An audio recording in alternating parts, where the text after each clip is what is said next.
बिस्मिल्लाहिर्रहमानिर्रहीम। Let's start taking your points and अगर आपकी क्वेश्चंस हैं कोई हैंड्स रेज कर लें और इसी टास्क के रिगार्डिंग जो भी आप लोगों ने रिसर्च की है या फिर if you have a pending work regarding the task आप वो पूछ सकते हैं। जी, डिस्कशन फोरम के रिगार्डिंग अगर कोई फीडबैक है या फिर आप लोगों के ग्रुप्स में जो वर्किंग चल रही है वो भी आप शेयर कर सकते हैं। टास्क के रिगार्डिंग, प्रेजेंटेशन के रिगार्डिंग जो वर्किंग चल रही है या फिर बेटरमेंट का क्राइटेरिया अगर आपको फील हो रहा है there is need to discuss something you can. जी, I am unmuting you Mohammad Atif. अस्सलाम वालेकुम एवरीवन। वालेकुम अस्सलाम रहमतुल्लाह। मेरी आवाज़ आ रही है सबको? जी, यस, यू आर ऑडिबल। बहुत सारे खैर वाफियत के साथ होंगे। तो मैं बस अपना थोड़ा सा एक्सपीरियंस शेयर करना चाहता हूँ सीरा के हवाले से कि जो अभी तक मैंने स्टडी की हैं चीज़ें। तो इसके अंदर मदीना के दौर की तरफ अगर चलें तो आप देखें कि पहला गज़वा हुआ, आप सल्लल्लाहु अलैहि वसल्लम ने गज़वा डिक्लेयर किया जब, तो जो चीज़ सर साहिल ने भी डिस्कस की कि मुसलमान डिफेंसिव नहीं थे बल्कि अटैक मोड में थे। वहाँ पे डिफेंस नहीं किया हमने बल्कि अटैक किया मुसलमानों ने वहाँ पे, और मुसलमानों की तादाद 313 थी। सेकंड गज़वा गज़वा उहद हुआ, वहाँ पे भी मुसलमानों की तादाद रिलेटिवली कुफार कम थी। फिर गज़वा अहज़ाब हुआ, उसमें भी मुसलमानों की तादाद कम थी। फिर एक जंग हुई जो रोमन्स के खिलाफ हुई, और उसमें रोमन्स की तादाद 1 लाख बताई जाती है और मुसलमान तकरीबन शायद 2500 से या 3200 उनकी तादाद थी। तो यहाँ से मैंने जो एक्सपीरियंस गेन किया है कि जब भी कोई अल्लाह के रास्ते पे निकलेंगे हम, तो हमेशा मुसलमानों की तादाद थोड़ी होगी।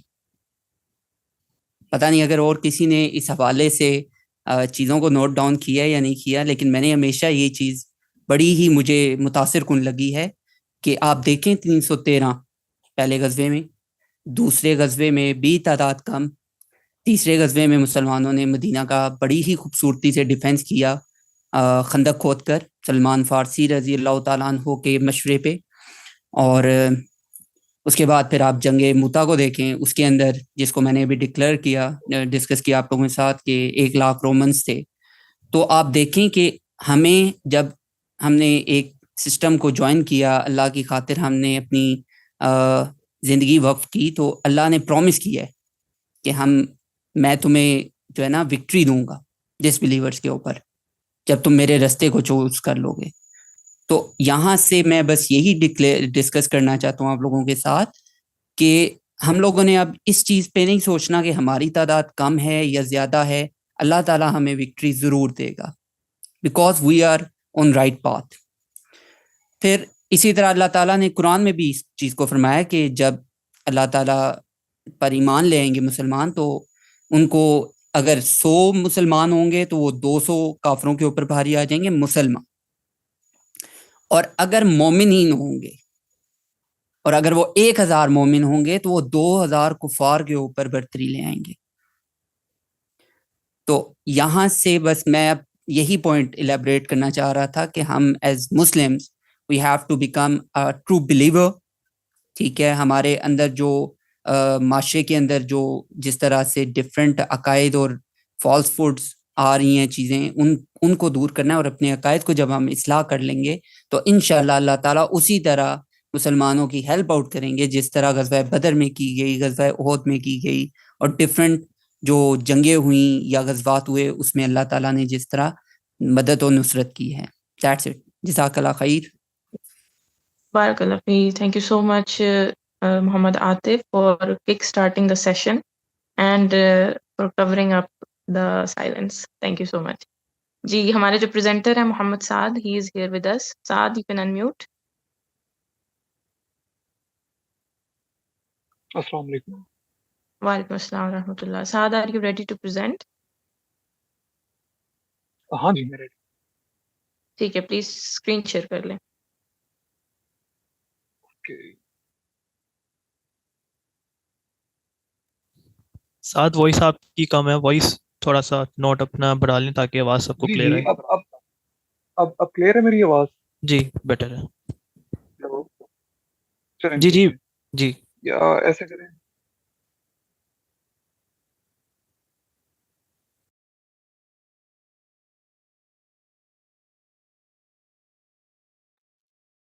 Yes, he's facing some technical issues, so let's give him a few minutes.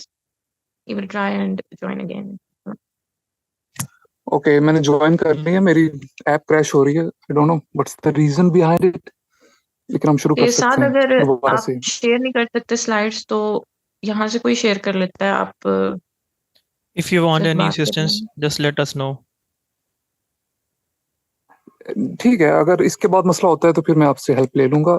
अब श्योर। इस्लामिक फाइनेंस सिस्टम से आगे अब हम आगे बढ़ते हैं थोड़ा सा। ठीक है, तो इसके साथ अंदर जो आपकी तीन मेन स्क्रीन चीजें शेयर मैं नहीं है। जी, अब आ रही है आपको? शो हो रही है? नहीं, अभी नहीं हो रही। अच्छा, मेरी तरफ हो रही है, मे बी नेट इशू। ठीक है, अब हो रही है।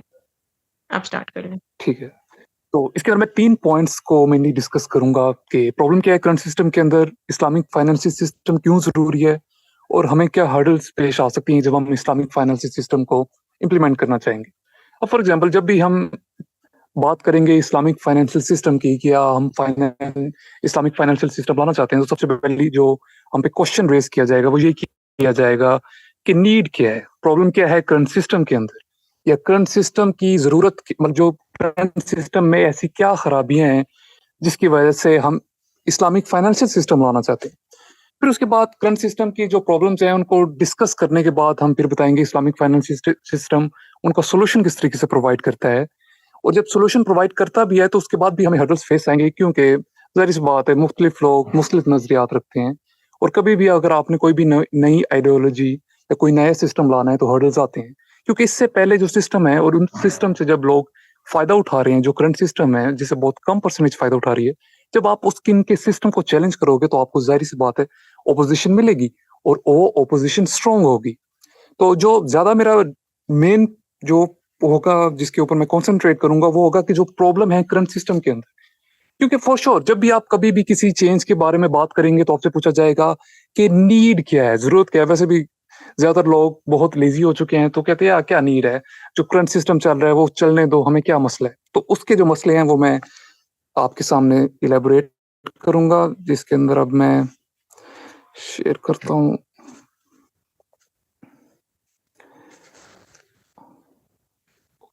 अच्छा, आपको अभी ये स्क्रीन नजर आ रही है? जी, नजर आ रही।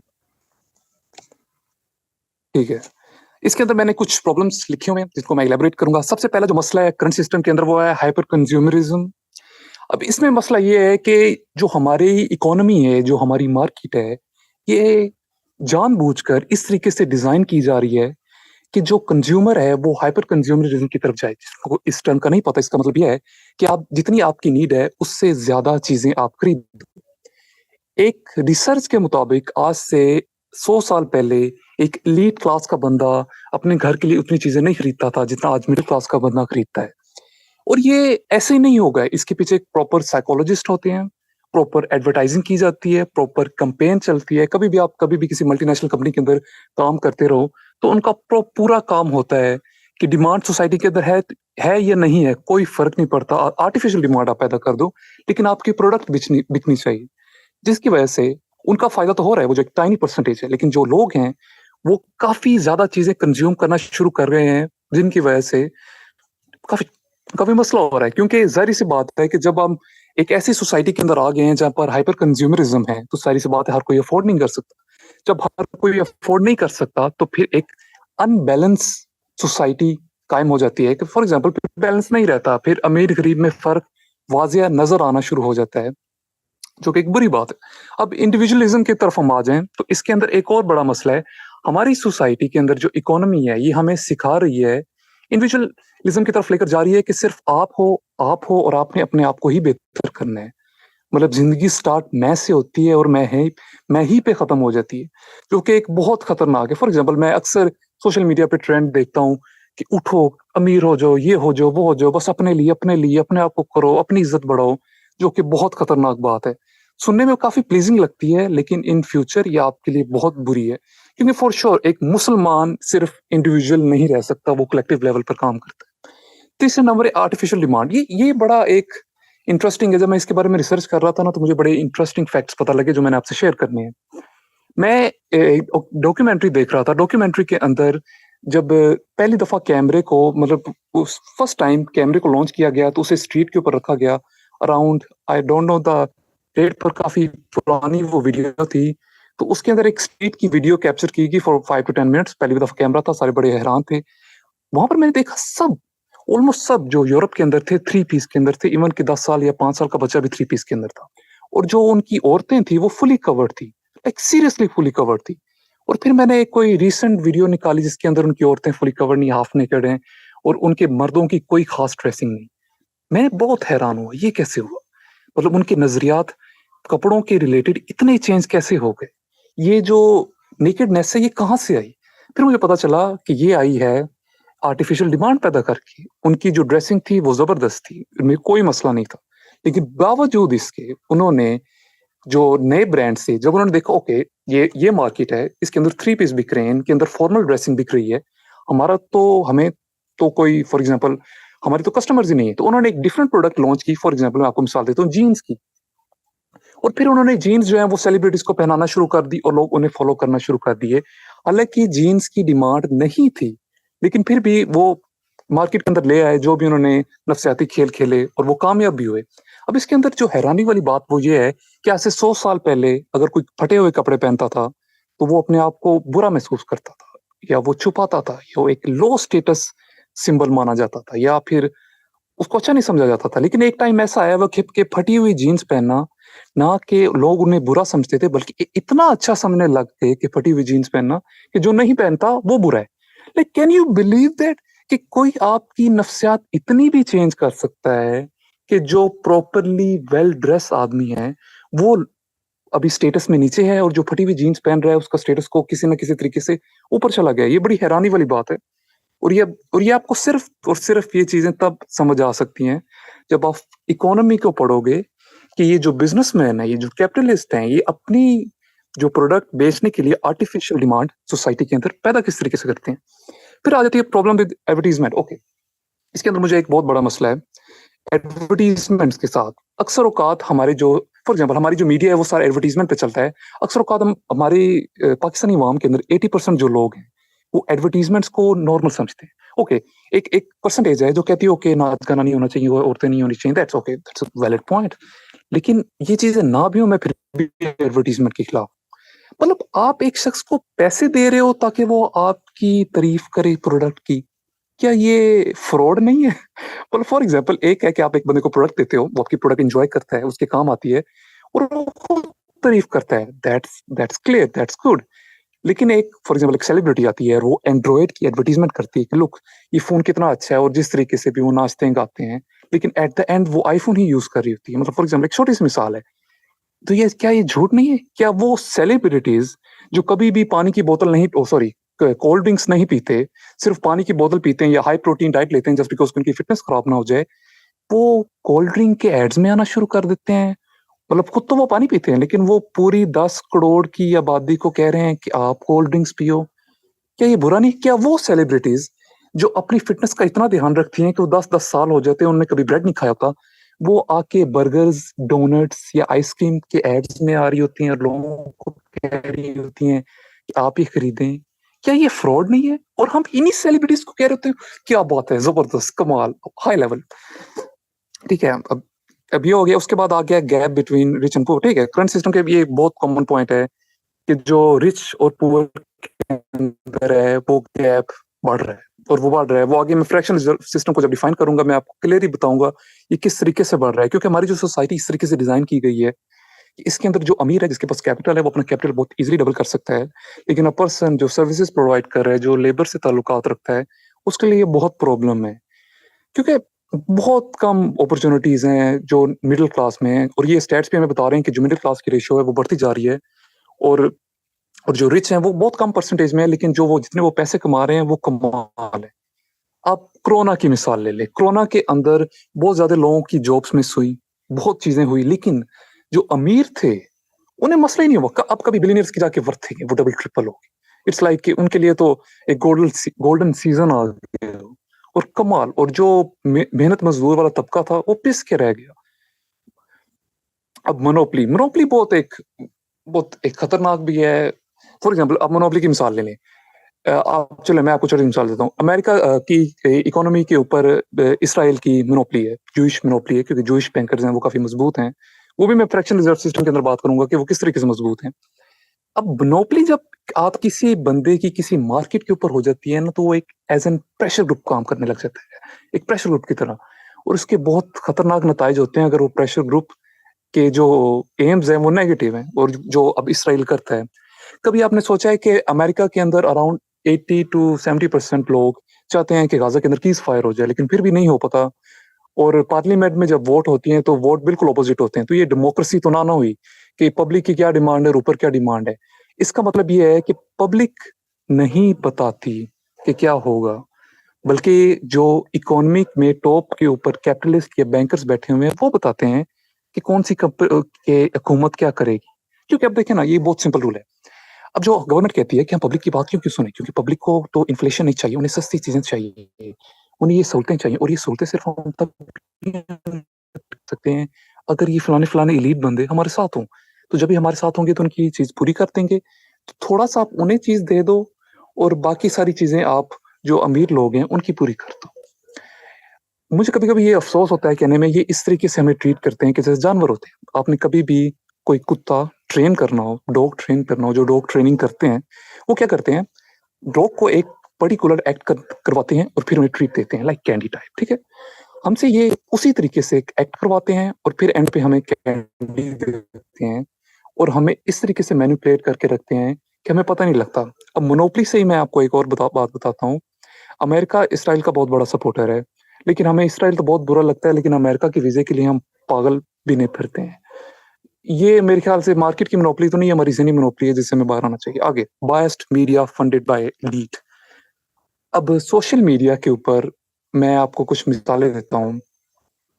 मोहम्मद हिजाब, मैं वो डिबेट करता है इन यूनाइटेड किंगडम, उस उसकी पॉडकास्ट पे वो खुद बताता है कि मेरा अकाउंट बैन हो चुका है, मुझे सोशल मीडिया पे स्ट्राइक्स आती हैं। रिसेंटली मेरे ख्याल से यूथ क्लब के ज़ियाउल हक का बैन हो गया, उसके बाद डॉक्टर इसरार का चैनल बैन हो गया। कैन यू बिलीव दैट कि वो उर्दू में स्पीचेस करते हैं लेकिन फिर भी उनका बैन हो रहा है। और क्यों बैन हो रहा है? क्योंकि जब मार्क ज़करबर्ग सोचता है कि मेरी इंस्टाग्राम, फेसबुक, व्हाट्सएप कंपनी है जो कि पब्लिक कंपनी है। अब प्राइवेट पब्लिक में क्या होता है, पब्लिक में क्या होता है कि उसके जो शेयर्स हैं वो कोई भी खरीद सकता है और वो शेयर्स डिसाइड करते हैं कि उसकी वर्थ क्या होगी। और जो ये शेयर्स हैं ये वो बंदे खरीद लेते हैं, बैंकर्स, जिनके पास अनलिमिटेड मनी होती है। वो अनलिमिटेड कैसे होती है ये भी मैं आपको बाद में बताऊंगा। तो जब वो खरीद लेते हैं तो उनके पास पावर होती है, वो कभी भी किसी भी कंपनी की जो वर्थ है उससे गिरा सकते हैं।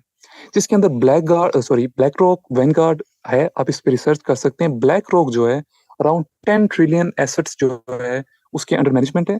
तो मोस्ट ऑफ द बड़ी बड़ी कंपनीज के अंदर उन्होंने इन्वेस्टमेंट की हुई, इतनी बड़ी इन्वेस्टमेंट की हुई है कि जो बड़ी बड़ी कंपनीज है उनकी पॉलिसीज भी ये डिसाइड कर सकते हैं। दैट्स वाई सोशल मीडिया के अंदर भी इनकी मोनोपोली चल रही है। फॉर एग्जाम्पल, कोई भी आप फलस्तीन गाजा की बात करो, चाहे आपके 5 लाख फॉलोवर्स हैं या 10 लाख हैं, वो शेडो बैन हो के सिर्फ 300 या 200 या 250 रह जाते हैं, जो कि बड़ी अफसोस वाली बात है। हाँ, अभी ट्विटर पे जो एक्स है, अब उस पर थोड़ा बहुत काम बेहतर है, लेकिन बाकी चीज़ों पे ये हमें फलस्तीन गाजा लिखो, एलजीबीटीक्यू के खिलाफ आप कुछ लिखो, आपको कुछ भी नजर नहीं आएगा। क्यों? इसके पीछे क्या है? इसके पीछे इकोनॉमी है, इसके पीछे उनकी इन्वेस्टमेंट है, इनके पीछे उनका कैपिटल है जिसको वो यूज कर रहे हैं, बड़े तरीके से यूज कर रहे हैं। अब इसके अंदर अब आके बात कर ले मेन स्ट्रीम मीडिया, उसकी तो बात करने की जरूरत ही नहीं ना, वो तो सारे बिके हुए हैं। अभी सोशल मीडिया हमारे पास पावर है और मुझे लगता है ट्विटर या एक्स पे हमारी आवाज काफी सुनी गई है, लेकिन फिर भी उसे दबाया जा रहा है। क्योंकि अब देखें ना, कैपिटल, हर चीज के पीछे कैपिटल डिसाइड करता है कि आपने मीडिया कैंपेन कौन सी चलेगी। कैपिटल डिसाइड करता है कि सियासतदान फैसले क्या करेंगे। कैपिटल डिसाइड करता है कि मिलिट्री क्या करेगी। आपकी मिलिट्री बहुत पावरफुल हो फिर भी आप कुछ नहीं कर सकते, आप एटॉमिक पावर हो फिर भी आप कुछ नहीं कर सकते। जैसे आपको पता है कि पाकिस्तान एटॉमिक पावर है, लेकिन क्या हम कभी कुछ कर पाए? कभी भी नहीं, सवाल ही पैदा नहीं होता।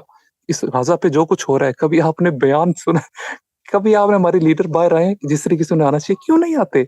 मजबूर हैं। आईएमएफ से पैसे नहीं हमें लेने, हम तो भूखे मर जाएंगे। अच्छा, आगे करप्ट पॉलिटिशियंस। अब देखें, पैसा इंसान को बहुत चीजें करने पे मजबूर कर देता है।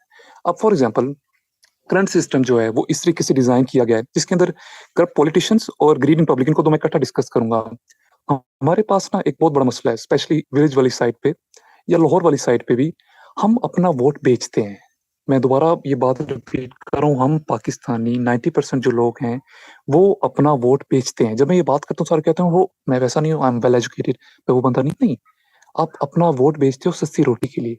वो नहीं साथ, ये तो हमारा राइट है, कम ऑन मैन, ये हमारा राइट नहीं, ये हमारा, छोड़ो इस बात को। आप एक करप्ट बंदे को सिर्फ प्राइम मिनिस्टर बना दोगे सिर्फ इस रीजन पे कि जो आपको 10 की रोटी मिली वो 5 की मिल जाएगी। कैन यू बिलीव दैट कि आपको अगर एक 10 रुपए की रोटी मिल रही है वो 5 की मिल जाए तो आप करप्ट बंदे को सियासतदान बना दोगे। आज का मयार ये है। हमारे जितने भी धरने हो रहे हैं, ये जितने भी मार्चेस हो रहे हैं, सिर्फ महंगाई पे हो रहे हैं। क्यों? मतलब इतना मोरल डाउन हो गया कि पहले मैं 2 रोटियां खाता था, मैं 1 रोटी खा रहा हूं तो इस हुकूमत को गिरा दो। क्या हम किसी बड़े एम के पीछे हुकूमत को नहीं गिरा सकते? मैं मानता हूँ कि ठीक है चीजें सस्ती होनी चाहिए, वो भी तभी सस्ती होंगी ना जब ये फ्रैक्शन रिजर्व सिस्टम खत्म होगा। लेकिन एक दफा छोड़ दो, हम कहते हैं कि आप जितने मर्जी करप्ट हैं, आप रहें फलस्तीन के ऊपर चुप, हमें कोई मसला नहीं। आप रहे वीगर्स चाइना के ऊपर खामोश, हमें कोई मसला नहीं। लेकिन हाँ, अगर मेरी रोटी 15 की होगी ना, मैं बाहर आ जाऊंगा। कितनी बुरी बात है। मैं अक्सर औकात सुनता हूँ। अब देखो, ये हमारी डबल पॉलिसी है।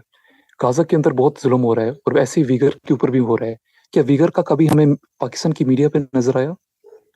क्या इसका मतलब ये है कि अगर चाइना हमारा दोस्त बन जाएगा तो हम वीगर के जो मुसलमानों के साथ हो रहा है वो छोड़ देंगे? हमारे जी फॉर्मर प्राइम मिनिस्टर कहते हैं कि we don't have the luxury to criticise the China. वो पता नहीं इंटरव्यू दे रहे थे कि हमारे पास लग्जरी नहीं है कि आप क्रिटिसाइज कर सके वीगर के मुसलमानों के लिए। क्या मतलब आप सोच सकते हो कि क्या हो रहा है हमारे पास, क्या हो रहा है? मुझे अभी तक याद है कि ट्रंप रिसेंटली जेरूसलम को एक्सेप्ट कर चुका था, वो कैपिटल मान के आ गया था, और उसके बाद हमारे प्राइम मिनिस्टर जाते हैं और उस बारे में डिस्कस ही नहीं करते। मतलब ये सिर्फ और सिर्फ इस वजह से हो रहा है क्योंकि अवाम और सियासतदान दोनों के अंदर लालच है और दोनों का लालच थोड़ा थोड़ा करके पूरा हो रहा है। और इसी वजह से हम अगर चाहते तो गाजा बिल्कुल हम बहुत मदद कर सकते थे, लेकिन हमारी बातें कुछ हैं और हमारे एक्शंस कुछ हैं। बातें तो हम कहते हैं कि गाजा को छुड़वा दो, लेकिन गाजा को अगर हमें लिबरेट करवाना है ना, तो उसके लिए हमें जो 10 की रोटी वो शायद 100 की खरीदनी पड़े, और हो सकता है कि शायद फाकाकशी भी शुरू हो जाए। और अनफॉर्चुनेटली हमारी कौम उसके लिए तैयार नहीं है, किसी ने तैयार किया ही नहीं। अब बाइकआउट कल्चर, जैसे मैंने आपको बताया कि हमारे जितने भी इस्लामिक स्कॉलर्स हैं यूरोप के अंदर जो कि बहुत जबरदस्त काम कर रहे हैं, इवन के कुछ नॉन मुस्लिम्स भी हैं जो एलजीबीटीक्यू के खिलाफ काम कर रहे हैं, उनके लाइसेंस बैन किए जा रहे हैं, उनको जेलों में डाला जा रहा है जो पॉपुलर नहीं है, उनके इवन के अकाउंट फ्रीज किए जा रहे हैं और उनके पास लिबर्टी नहीं है। तो ये काफी खतरनाक बात है। मैंने खुद काफी लोगों को सुना है जिनके अकाउंट फ्रीज हुए हैं, और इस तरीके से चलता रहा तो वो हमारी फाइनेंशियल पावर खत्म कर देंगे, और हमारे जो मुस्लिम स्कॉलर्स हैं स्पेशली जो यूरोप वाली साइड में जो बहुत अच्छा काम कर रहे हैं उनके लिए बहुत मसला है। और अगर हमारे पास कोई ऐसा प्रेशर ग्रुप ना हुआ इकोनॉमिकली तो वो बहुत मसले में आ जाएंगे। ठीक है, अब आगे बढ़ते हैं। ठीक है, अब ना आपको मेरी अगर ये पिक्चर नजर आ रही है तो इसके अंदर मैंने आपके साथ एक बहुत इंटरेस्टिंग चीज शेयर करनी है। इसके बाद आप भी रिसर्च करिएगा। मेरा ये प्रेजेंटेशन करने का मकसद ये है कि इस प्रेजेंटेशन के बाद आप खुद अपने फोन खोल लें कि हो क्या रहा है। हम सुनते हैं कि पाकिस्तान, देखिए ना, पाकिस्तान 5वें नंबर पे, आपने रियलाइज किया चाइना से थोड़ा सा ज्यादा टैक्स है, डेट है हमारे ऊपर एज कम्पेयर टू जीडीपी। तो जीडीपी होता है ग्रोस ग्रोस डोमेस्टिक प्रोडक्ट, ठीक है, कि एक मुल्क के अंदर कितनी पावर है उस सर्विस और वैल्यूज प्रोवाइड करने की। ये कोई एक्यूरेट नहीं होता, पर ये इतना एक्यूरेट होता है कि आप कह लें किसी वजह से हम अमेरिका को सुपर पावर कहते हैं। ओके, अमेरिका की जितनी जीडीपी है ना उससे ज्यादा अमेरिका पे कर्ज है। ओह, ये कैसे हुआ? मैंने तो सुना था अमेरिका सुपर पावर है। अमेरिका अगर सुपर पावर है तो सुपर पावर को सुपर पावर से भी ज्यादा किसने कर्ज दे दिया? कैसे? ये कैसे हुआ? $33 ट्रिलियन, इतना ही है शायद। ये कैसे हो गया? लाइक मजाक नहीं हो गया? और पाकिस्तान के ऊपर सिर्फ 89% है। मतलब अमेरिका के ऊपर उसकी जीडीपी से भी ज्यादा डेट है। मेरा सिर्फ और सिर्फ एक बहुत छोटा सा सवाल है, ये दिया किसने? लोग कहते हैं वो चाइना ने दे दिया। वो चाइना के ऊपर खुद 77% है। ये पैसा आया कहाँ से? ये भी मैं बताऊंगा कैसे आया। Japan, one of the most progressing economy, 264%। कैसे इतना डेट कैसे आया? मतलब जीडीपी से भी डबल से भी आगे। यूनाइटेड किंगडम की जितनी जीडीपी उतना ही उनके ऊपर डेट है। मतलब मेरा एक कॉमन सा सवाल है, इन्हें पैसा कौन दे रहा है? कि इनके पास वो दरख्त तो नहीं आ गया जो हम बचपन से सुनते हैं कि दरख्तों के ऊपर पैसे उगते हैं? क्या इनके पास वो तो नहीं आ गया? क्योंकि मुझे तजस्सुस से मुझे लगता है कि इनके पास आ गए।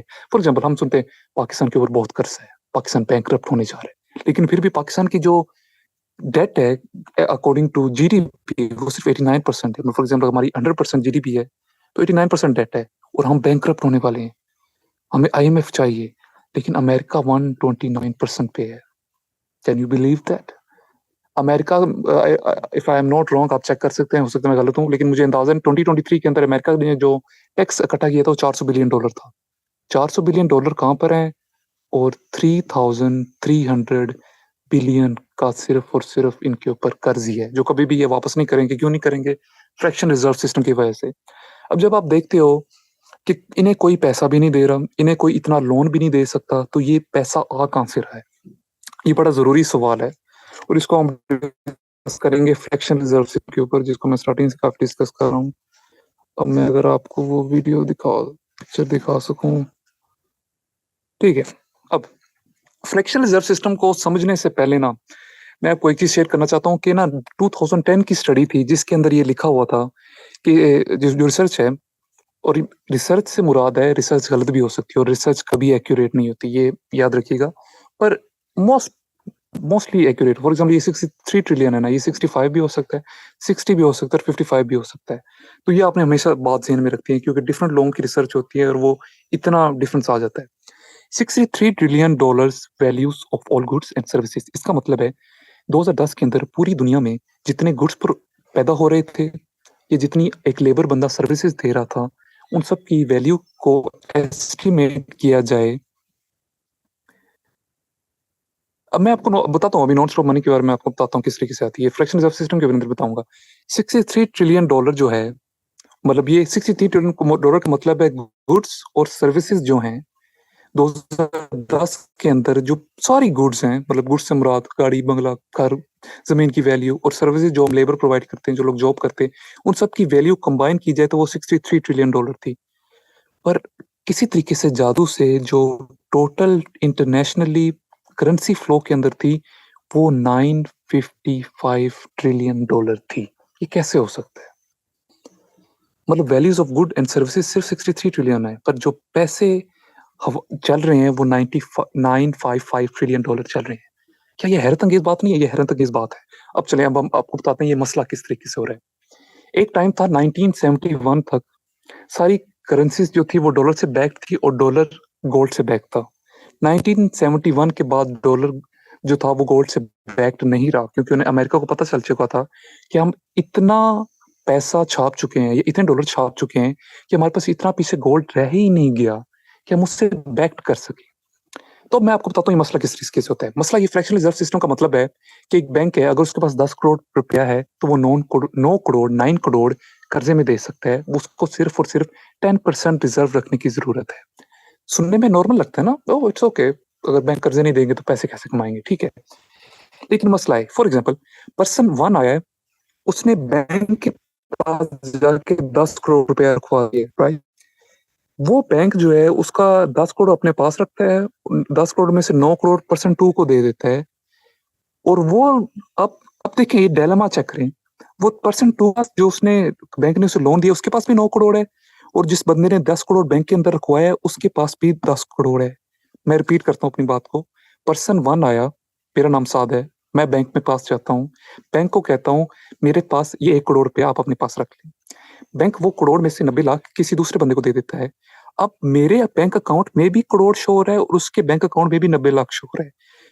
इकोनॉमी के अंदर सिर्फ और सिर्फ 1 करोड़ है जो असल में है, लेकिन उसके अकाउंट और मेरे अकाउंट में अब 1 करोड़ 90 लाख शो हो रहा है, क्योंकि मेरे में करोड़ उसमें 90। तो इकोनॉमी के अंदर 1 करोड़ 90 आ गया, लेकिन उसको बैक सिर्फ 1 करोड़ रुपया कर रहा है। गौर करें इस बात पे, कितनी डेंजरस बात है। पर यह भी डेंजरस बात नहीं है। अब वो 90 लाख वाला आदमी दोबारा बैंक में जमा करवा देता है, और वो बैंक जो उसका 90 लाख है वो 81 लाख किसी और को दे देता है। अब इकोनॉमी के अंदर सिर्फ वो असल में 1 करोड़ ही है, लेकिन अब पर्सन 1 का शो बैंक अकाउंट भी करोड़ शो कर रहा है, पर्सन 2 का अकाउंट 90 लाख शो कर रहा है, पर्सन 3 का अकाउंट 81 लाख शो कर रहा है, और ये किसी न किसी तरीके से 2 करोड़ 60-70 लाख हो गया, लेकिन पीछे अभी भी 1 करोड़ ही है। लेकिन अभी भी बात खत्म नहीं हुई। अब वो 81 लाख वाला शख्स दोबारा बैंक के अंदर जाता है, वो दोबारा बैंक के अंदर जमा करवा देता है। अब जब 81 लाख वाला दोबारा बैंक के अंदर जमा करवाता है 72 लाख, वो किसी 5वें बंदे को बैंक दे देता है। मतलब वो मुझे हँसी आ रही है। अब ये मतलब 1 करोड़ है, इसको आप 10 करोड़ क्या 100 करोड़ बना लो सिर्फ फ्रैक्शन रिजर्व सिस्टम से। और किसी ममालिक के अंदर आप गूगल पे जाके सर्च करिएगा, ये 10% की भी रेशियो नहीं है कि चाहे तो आप सारे ही पैसे दे दो। इसी वजह से बैंक क्रैश करते हैं। कभी आपने सोचा कि बैंक क्रैश क्यों करते हैं? क्योंकि जब पैनिक आता है ना कि लोग समझते हो बैंक क्रैश करने वाला है, तो सारे एकदम से पैसे निकलवाने चले जाते हैं, तो बैंक क्रैश कर रिसेंटली एक अमेरिका का बहुत पावरफुल बैंक क्रैश हो और उसकी सिर्फ और सिर्फ रीजन यही थी कि इस वजह से होता है। अब देखिए ना, हम कहते हैं गवर्नमेंट यार पैसा छापती है, गवर्नमेंट पैसा छापती है, इस वजह से इन्फ्लेशन आती है। नहीं, इन्फ्लेशन फ्रैक्शन रिजर्व सिस्टम की वजह से आती है। और कोई बंदा ये बात इसलिए नहीं कर पाता, कोई मीडिया पे नहीं करेगा, क्योंकि उन्हें पता है हमारे साथ बुरी हो जाएगी। और ये इसी वजह से इन्फ्लेशन आती है। ये फ्रैक्शन रिजर्व सिस्टम इतना बुरा सिस्टम है कि ये गरीब की जेब के अंदर 1000 रुपए है ना, तो ये गरीब की जेब या घर के अंदर जो उसका उसे लगता है कि 1 लाख रुपए उसका महफूज पड़ा हुआ है, ये उसके ऊपर डाका है, ये उसके ऊपर चोरी है। क्योंकि इस तरीके से क्या होता है कि एक बैंक जो है वो करोड़ को 10 करोड़ करके पैसा कमा लेता है, लेकिन जो आदमी गरीब है, जिस फॉर एग्जाम्पल आप मिसाल ले लो, मैंने 1 करोड़ रुपए जो बैंक के अंदर जमा करवाया था ना, जो किसी को 90 किया, किसी को 80 किया, किसी को 70 किया, मेरे करोड़ को मैनिपुलेट किया गया और इकोनॉमी के अंदर ट्रिपल पैसा फेंका गया। जब इकोनॉमी के अंदर ट्रिपल पैसा जाएगा तो जाहिर सी बात है, गुड्स थोड़े होंगे, पैसा ज्यादा होगा, गुड्स की वैल्यूज बढ़ेगी और आम आदमी पिसेगा। मैं अक्सर पाकिस्तान के अंदर देखता हूँ कि तब महंगाई बहुत ज्यादा है, महंगाई बहुत ज्यादा है। पूछे ना महंगाई क्यों है? जी, वो गवर्नमेंट बहुत बुरी है। मैं कहा कम ऑन, आप लोगों को क्रिटिसाइज करने से पहले एक दफा हटो और जो स्टैट्स हैं उनको पढ़ो। पर अनफॉर्चुनेटली सारे इस्लामिक बैंकिंग सिस्टम की बात करते हैं। मुझे अफसोस होता है कोई इस बारे में बात नहीं करता कि फ्रैक्शन रिजर्व सिस्टम को खत्म करो। इवन कि मैंने लिखा कि जो इस्लामिक बैंकिंग सिस्टम चल रही है दुबई में, यूएई में, क्या ये भी फ्रैक्शन रिजर्व सिस्टम पे काम करते हैं? यस। क्योंकि फ्रैक्शन रिजर्व सिस्टम के बगैर बैंक कैपिटल प्रोवाइड नहीं कर पाएंगे सरमायादार को, और सरमायादार उस तरीके से तरक्की नहीं कर पाएगा। अब जो मैंने आपको बात बताई है ना कि एक आम बैंक, एक छोटा बैंक जो पाकिस्तान का बैंक है, उसके पास करोड़ आता है, वो 90 देता है, 80, और इस तरीके से एकदम से आर्टिफिशियली मैजिकली मनी तैयार हो जाती है। अब सोचें, जो रोथस्चाइल्ड था, जो जूश बैंकर्स थे, जिन्होंने बैंकों की बेस रखी बैक वर्ल्ड वॉर 2 के बाद, सोचें 80-90 साल हो चुके हैं उन्हें ये बैंकिंग सिस्टम करते हुए। सोचें कि उनके पास कितनी वेल्थ होगी, वो कितनी आर्टिफिशियल मनी बना चुके होंगे और कितनी फेक मनी तैयार करते होंगे। इस तरीके से जब वो लोन देते हैं, जितना पैसा भी है भी नहीं, वो डबल ट्रिपल कर लेते हैं। इस तरीके से वो अपने आप को, अमेरिका लोन ले रहा है फेडरल बैंक से। अब इसके अंदर एक अच्छी बात भी है कि डॉलर से हटना पड़ेगा। जब पाकिस्तान करेंसी छापता है ना, तो पाकिस्तान की करेंसी की वैल्यू कम होती है, लेकिन जब अमेरिका डॉलर छापता है तो महंगाई होनी चाहिए ना अमेरिका के अंदर, होती है महंगाई अमेरिका के अंदर। जस्ट बिकॉज के डॉलर बाकी करेंसीज के साथ बैक्ड है, तो अमेरिका वो वाहिद मुल्क है जो महंगाई एक्सपोर्ट करता है। मैं इस स्टेटमेंट को 2 दफा और बोलूंगा, अमेरिका सिर्फ अपने मुल्क में महंगाई नहीं करता पैसे छाप के, अमेरिका वो शख्स है कि जो आगे भी अपनी जो महंगाई है वो आगे भी फेंकता है, एक्सपोर्ट करता है, अपनी महंगाई एक्सपोर्ट करता है। इसी वजह से जो ब्रिक्स के ममालिक हैं, उन्होंने, जिसके अंदर रशिया है, चाइना है, आप अक्सर औकात सुनेंगे वो कहते डॉलर को डिच कर रहे हैं, वो अपनी करेंसी के अंदर ट्रेड कर रहे हैं, क्योंकि वो सारे रियलाइज कर रहे हैं कि ये चीज गलत है। और पिछले सालों से काफी नैरेटिव बन चुका है। अब इसके अंदर जो मैंने पॉइंट रखी, increase inflation not good for public, ये भी मैंने डिफाइन कर दिया।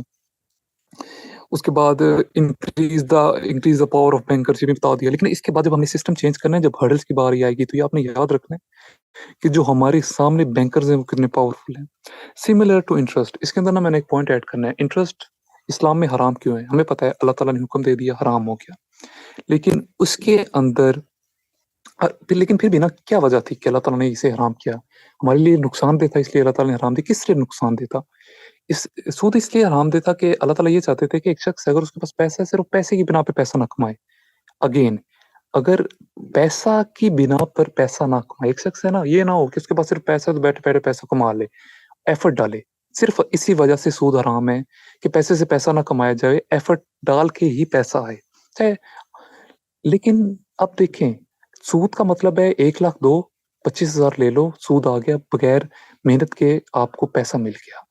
लेकिन आपको पता है फ्रैक्शन रिजर्व सिस्टम क्या करता है? ये 1 लाख को 25,000 नहीं करता, ये 1 लाख को 10 लाख करता है आपके लिए, और अगले के लिए 1 लाख की जो वैल्यू कम हो जाती है क्योंकि उसकी इन्फ्लेशन हो जाती है। फ्रैक्शन रिजर्व सिस्टम का मतलब ये नहीं है कि एक स्पेसिफिक पर्सन है उसके ऊपर आपने सूद डाल दिया है। फ्रैक्शनल रिजर्व सिस्टम का मतलब है कि जब आप अमेरिका डॉलर छापता है तो पूरी दुनिया के अंदर इन्फ्लेशन वो एक्सपोर्ट करता है, पूरी दुनिया के अंदर जो गरीब हैं, पूरी दुनिया के अंदर जो लेबर हैं, उनकी जेब के अंदर पैसा पड़ा डिवैल्यू हो जाता है। मतलब कितनी बात है, आप सोचें ये कितनी खतरनाक बात है कि मेरी जेब के अंदर पैसा है और वो अभी मैंने कुछ किया भी नहीं तो चोरी हो गया। ये new age of stealing money का इस तरीके की चीज है। इसके बाद हम आ जाते हैं डिजिटलाइजेशन ऑफ करेंसी के ऊपर। ये मेरे लिए थोड़ा सा डिस्टर्बिंग है। इसके फायदे भी बहुत ज्यादा हैं, लेकिन जब डिजिटलाइज मनी हो जाएगी ना, करेंसी हो जाएगी, इसके ऊपर काफी बात की जा रही है। तो उस तरीके से क्या होगा, गवर्नमेंट के ऊपर पास सारा करेंसी का होल्ड चला जाएगा। जब उनके पास सारा करेंसी का होल्ड चला जाएगा, फिर वो अपनी मर्जी से डिसाइड करेंगे कि उन्होंने क्या करना है।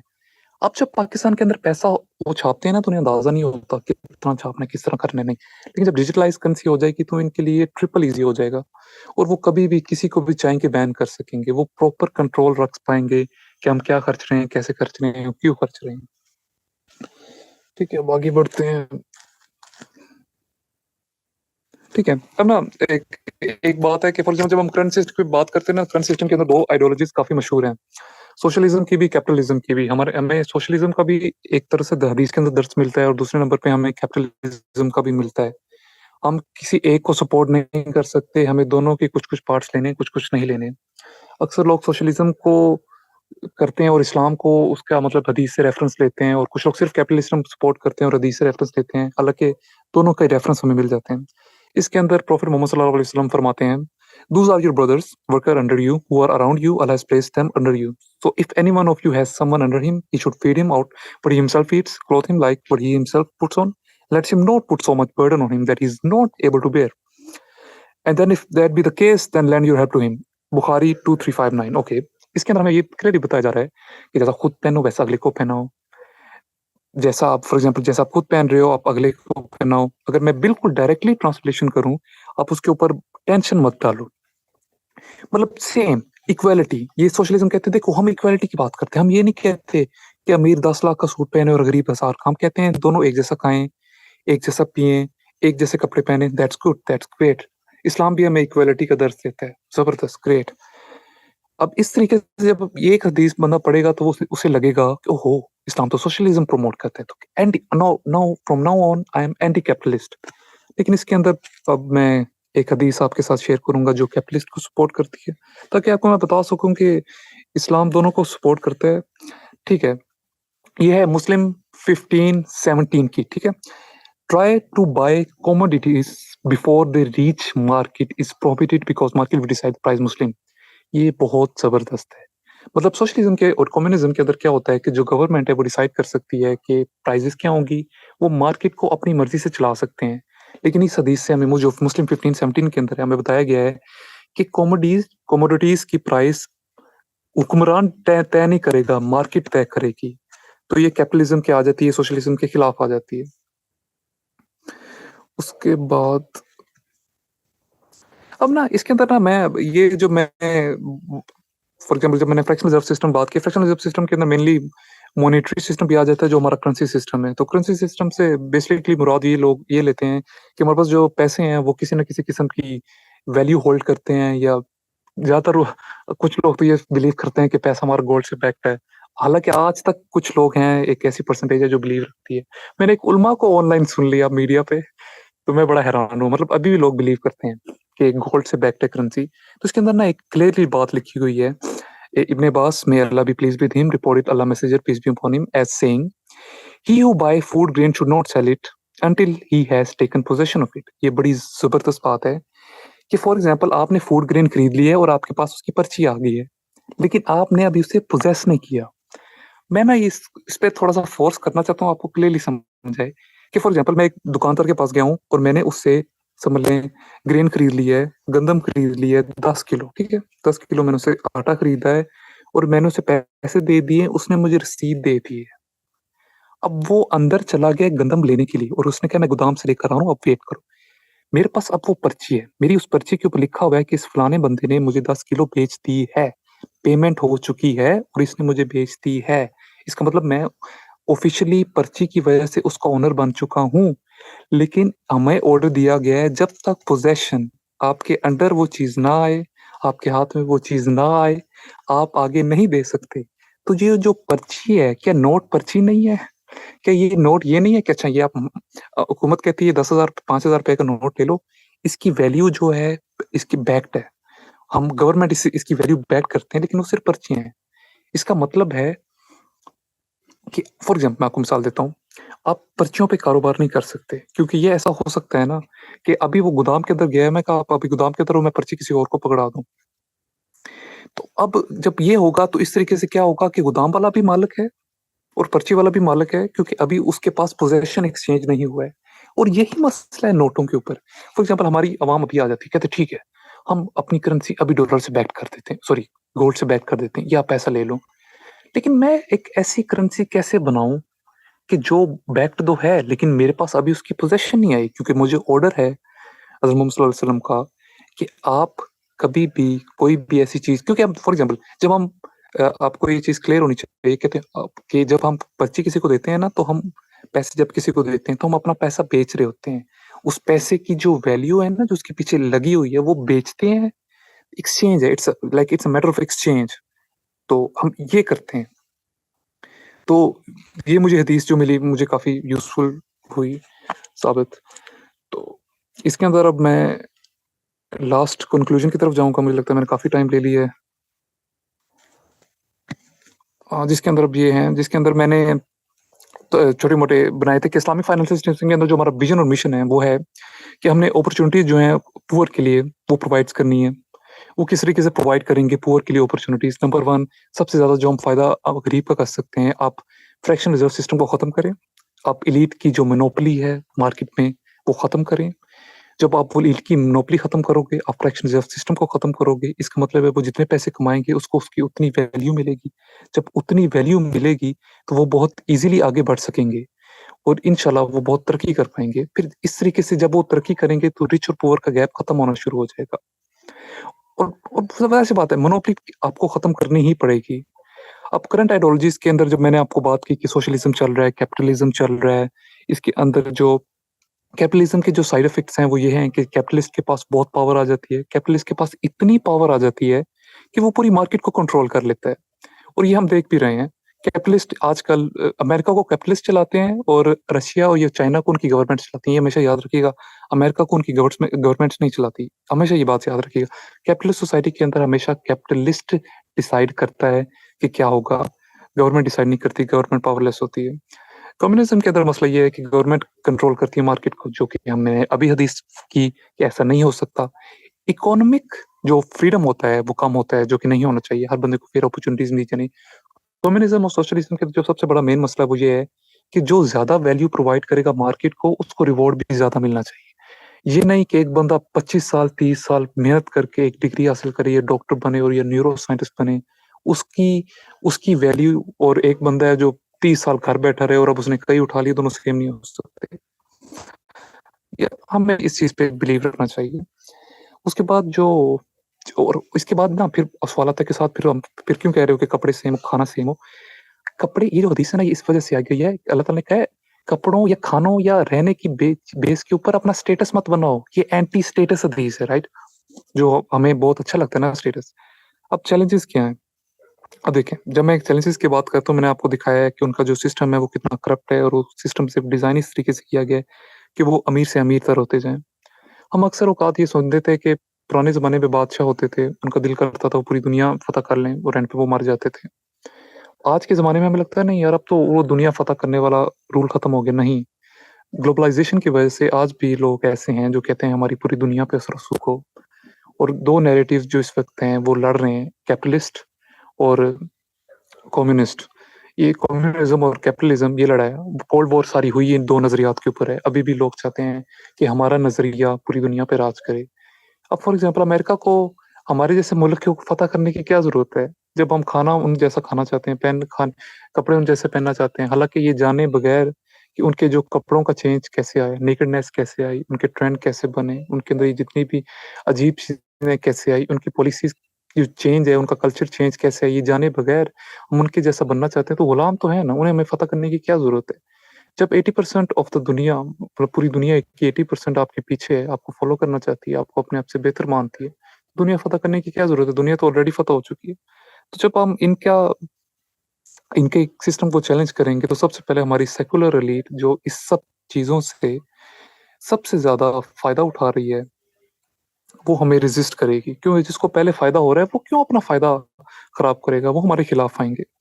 हमारे पास कैपिटल नहीं होगा क्योंकि हमारा कैपिटल बैन कर दिया जाएगा, जैसे ही उन्हें पता लगेगा कि हमारे सिस्टम को थ्रेट दे रहे हैं वो हमें बैन कर देंगे, जैसे उन्होंने रशिया को किया। पर रशिया एक बहुत पावरफुल स्टेट है, हम अभी उतने पावरफुल नहीं है, तो हमें ये मसला आएगा। हमारे पास पॉलिटिकल सपोर्ट नहीं है। अब हम कोई ये क्लियर है हमारे, for example take an example of Pakistan. Pakistan के अंदर जितने भी सियासतदान हैं वो बहुत ग्रेटली मोटिवेटेड हैं अमेरिका से। हमारी जितनी भी इलीट सियासतदान, इलीट जजेस, इलीट मिलिट्री, उनके बच्चे जो हैं वो बाहर के मुल्क, वो फौरन बाहर अमेरिका भेज देते हैं, क्योंकि यहाँ से ही उनकी सांसें कमतरी नजर आ जाती है। जब उनकी ये सांसें कमतरी नजर आती है तो आपको क्या लगते हैं कि वो उनके निज़ाम को चैलेंज करेंगे, जिनके निज़ाम के अंदर वो खुद अपने बच्चे को ढालना चाहते हैं? तो ऐसा कभी होने वाला। हम कैसे वो प्रोपेगेंडा और कैपिटल रोक सकते हैं? ये मैक्सिमम ये कर सकते हैं। अब हम हमारी स्ट्रेटजीज की बात, रिक्वायरमेंट्स हमें क्या चाहिए, हमें क्या चीजें चाहिए, हमारी स्ट्रेटजीज क्या होनी चाहिए। जो मोस्ट इंपॉर्टेंट बात है, इतने मसलों के बाद सारे करेंगे ओहो ये तो बहुत मसला हो गया है। मैं भी काफी, जब मैंने भी ये चीजें नई नई पढ़ी थी तो मुझे भी काफी चीजें फील हुई थी कि ओहो काफी मसला हो गया है। लेकिन ऐसा ऐसा आपको लगता है कि सॉल्यूशंस आते हैं जब आप हजरत मूसा या फिरौन का वाकया पढ़ते हो, तो आपको अंदाजा होता है ना, जब बिल्कुल काम खत्म होता है ना, फिर अल्लाह ताला की मदद आना शुरू हो जाती है। मुझे लगता है वो आ रही है। वो कैसे आ रही है मैं आपको बताता हूँ। हमें ना कैपिटल चाहिए, पॉलिटिकल सपोर्ट चाहिए और पब्लिक सपोर्ट चाहिए। इसके अंदर ना हमारे पास एक बहुत खूबसूरत चांस है। पिछले 70-80 सालों से, उससे पहले मतलब अंग्रेजों का दौर था और हमारे जितने भी लीडर्स थे उन्हें खत्म कर दिया गया। सिर्फ जो अंग्रेज के बचे हुए लोग थे सिर्फ उनको पावर में रहने दिया गया। पाकिस्तान के अंदर भी यही मिसाल हुई। जितने भी एलीट है, जिनकी सात पुश्ते एलीट हैं, वो अंग्रेज से कहीं ना कहीं मिले हुए थे।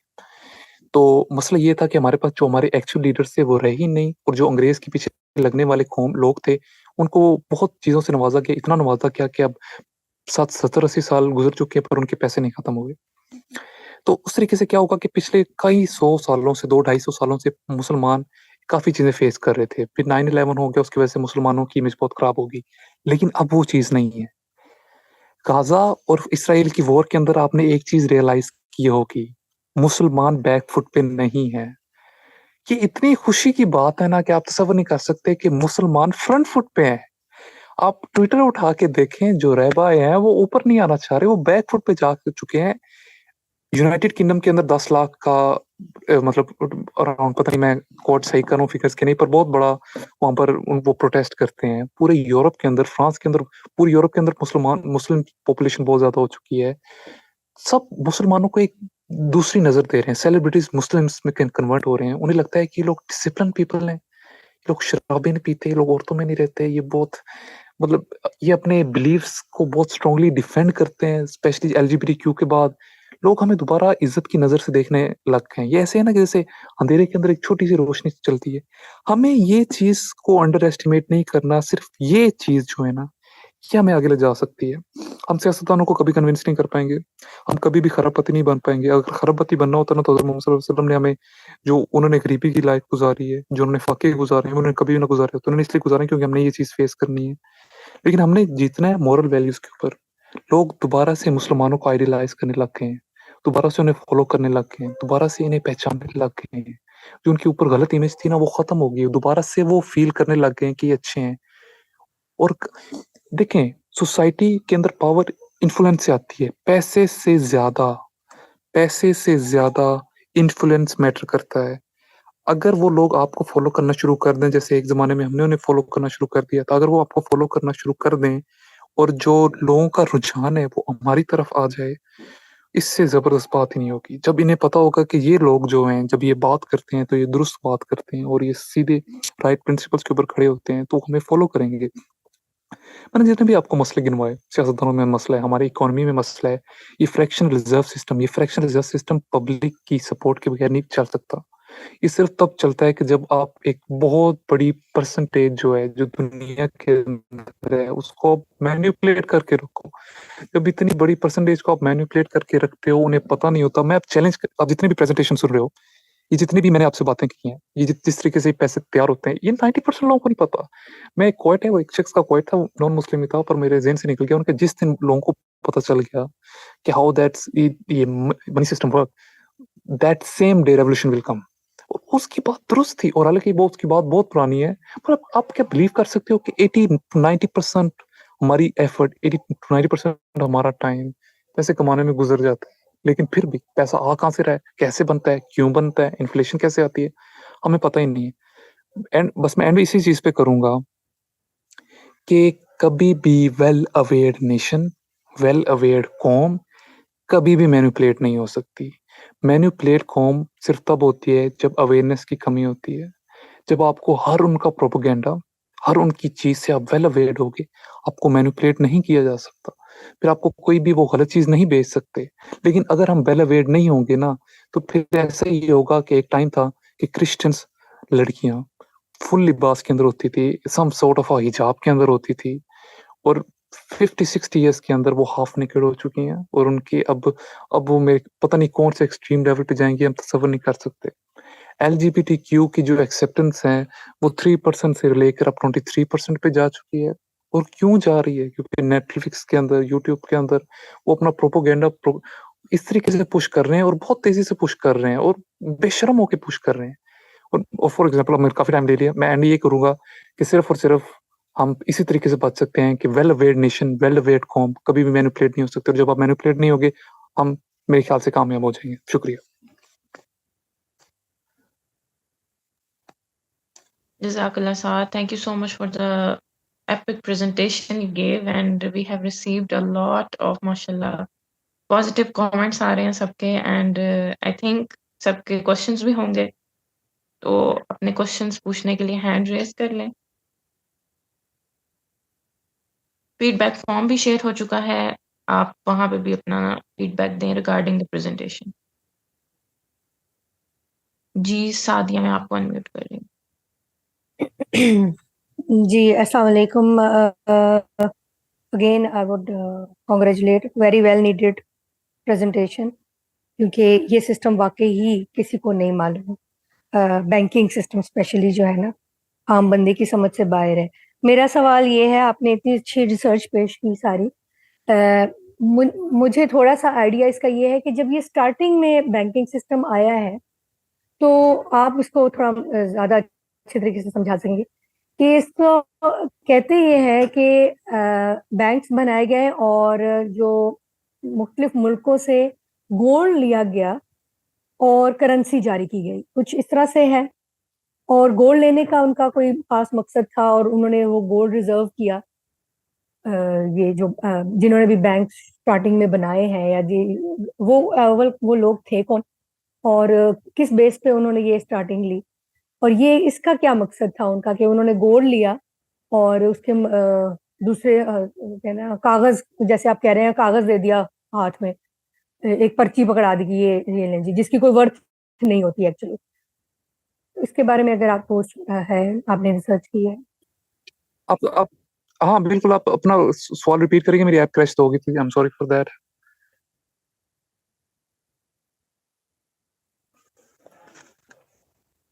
Just a minute, I think वो unmute हो गई है। Sorry, हाँ mute जी, हो गई। नहीं, I उनका will क्वेश्चन क्या unmute. था, आप रिपीट कर सकती हैं?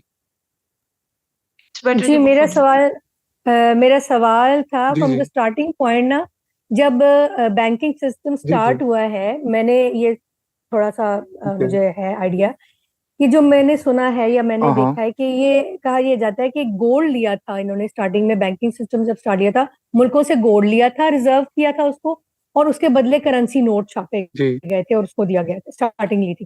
तो एक तो ये कि ये कौन लोग थे जिन्होंने बैंक सिस्टम बनाया, और दूसरा ये कि गोल्ड लेने का मकसद क्या था, वो क्यों उसको रिजर्व किया उन्होंने ना, गोल्ड लिया उसके मुकाबले में। पर्ची, जैसे आपने कहा ना कि एक ये वर्थलेस किस्म का जो कागज दे दिया गया हमारे हाथों में। साद, आप सुन सकते हैं? अस्सलाम वालेकुम। वालेकुम अस्सलाम। जी जी, मेरी आवाज है, मेरी ऐप आई डोंट नो क्यों क्रैश हो। ठीक है, जो मुझे सवाल आपका समझ आया वो ये है कि आ रहा है कि जब स्टार्टिंग से जब मुल्कों ने गोल्ड दिया था, तो मेरे जब वर्ल्ड वॉर वन और टू के जब हुई थी ना, तो अमेरिका जो था वो सबसे बड़ा वेपन सप्लायर था। और वर्ल्ड वॉर्स की वजह से ही अमेरिका सुपर पावर बना। मेरे वर्ल्ड वॉर से पहले आप सबको पता है ब्रिटेन सुपर पावर था। जब अमेरिका सबसे बड़ा वेपन सप्लायर था, तो आपको पता है वर्ल्ड वॉर वन और टू के अंदर सारे धड़ाधड़ वेपन्स खरीद रहे थे और अमेरिका से वेपन्स खरीद रहे थे। तब कोई ऐसा करेंसी सिस्टम नहीं था, मतलब था, सबके अलग अलग थे, वो सिल्वर के, सोने, मतलब उधर पाउंड्स होते थे, स्टर्लिंग जिन्हें कहते थे, मतलब वो सोना ही होता था इन अदर वर्ड्स। तो क्या होता गया कि अमेरिका को सब सोना देते गए। तो उनके पास जब उन्होंने वर्ल्ड वॉर वन और टू के बाद इतने हथियार बेचे कि कहते हैं कि कुछ कुछ मतलब कुछ मखसूस लोगों के पास 2/3 ऑफ द गोल्ड या 2/3 ऑफ दैट जो वो उस टाइम की करेंसी थी जो कि गोल्ड ही थी, वो आ गया था। अमेरिका के पास जब ये आ गया ना, तो तब किसी मुल्क ने उन्हें खुद नहीं दिया था कि आप ले लो गोल्ड और फिर हमें पैसे छाप के दे दो। जब उनके पास ये सिस्टम आ गया, फिर उन्होंने, जब उनके पास वर्ल्ड वॉर वन टू के बाद ये सारा गोल्ड आ गया, तो उन्होंने बैंक की बेस रखी, बैंक्स बनाए। इवन के स्टार्टिंग में अमेरिकन ने काफी रेजिस्ट किया। ये आप कभी डॉक्यूमेंट्रीज पढ़ेंगे कि इनके खिलाफ, क्योंकि बैंक्स को अच्छा नहीं समझे थे। इससे पहले जो भी बैंक्स के तजर्बात हो चुके थे, क्योंकि तब बैंक्स एक्सपेरिमेंटल फेज में थे और लोग समझे थे कि बैंक्स अच्छे नहीं है, लेकिन उन्होंने गेम खेली, मैनिपुलेट किया नेशन को, और किसी न किसी तरीके से बिल मंजूर करवा लिया। और जब बिल मंजूर करवा लिया, तो उसके बाद से फिर ये चीज स्टार्ट हुई। जब ये चीज एक्सेप्ट हो चुकी थी, फिर ब्रिटेन ने कहा कि जस्ट बिकॉज कि आपके पास सारा गोल्ड भी है, आप 2/3 गोल्ड आपके पास है, अब आप नई सुपर पावर बन चुके हैं, तो जब अब आपकी जो करेंसी होगी, उससे फिर हम अपनी करेंसी को मतलब करेंगे, जो भी एक्सचेंज रेट होगा, और एक्सचेंज रेट के बाद फिर उसके बाद फॉरेन, हमारी जो फॉरेन एक्सचेंज होगा वो उसके ऊपर डिपेंड करेगा। तो जो गोल्ड आया था वो इनके पास वर्ल्ड वॉर टू के बाद, वर्ल्ड वॉर वन और वर्ल्ड वॉर टू में आया था, और बेसिकली आया था जब उन्होंने हथियार बेचे थे। और अमेरिका जो सुपर पावर बना है वो सिर्फ और सिर्फ वर्ल्ड वॉर वन और वर्ल्ड वॉर टू के अंदर हथियार बेच के बना है, क्योंकि ब्रिटेन, जर्मनी, फ्रांस, ये जो सुपर पावर्स थी एक तरह की, ये बिल्कुल खत्म हो चुकी थी, ये अपने घुटनों पे आ चुकी थी। इन्होंने बहुत ज्यादा एक्सपेंसिव किए थे और ये खत्म हो चुके थे। और यही सेम रीजन वजह है हम पाकिस्तान और इंडिया हम आजाद हुए, क्योंकि वर्ल्ड वॉर वन और टू आ गई। 50% कोशिश हमारे बड़ों की भी थी, लेकिन जो मेन रीजन है वो ये थे कि ब्रिटेन इतना पावरफुल ही नहीं रह चुका था कि वो अपनी जो कॉलोनीज हैं उनको चला सके। तो जो ये मुझे इतना मुझे पता है।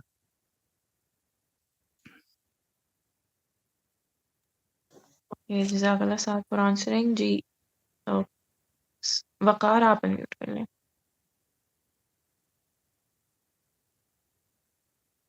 Just a minute।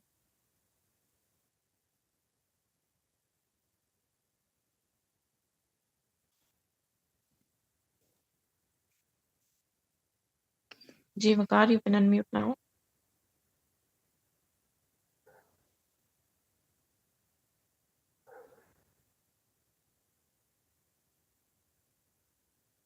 सालिहा आप अनम्यूट कर लें। जी अस्सलाम वालेकुम। वालेकुम अस्सलाम। एक तो सबसे पहली बात तो ये कि बहुत अच्छी प्रेजेंटेशन है माशाल्लाह, अल्लाह ताला जज़ाए खैर अता फरमाए। दूसरा ये कि अस्सलाम हमें वालेकुम।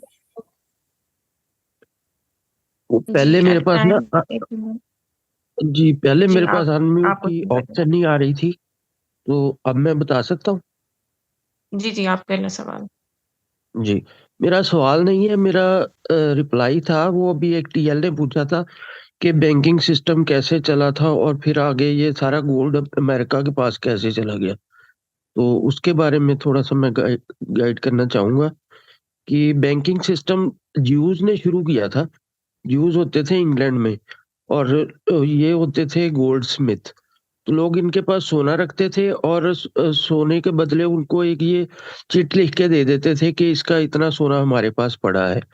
वो सोना जो था वो उनके पास पड़ा रहता था और वो चिटें जिस तरह आजकल करेंसी के नोट चलते हैं ना, वो मार्केट में चलते थे कारोबार के लिए।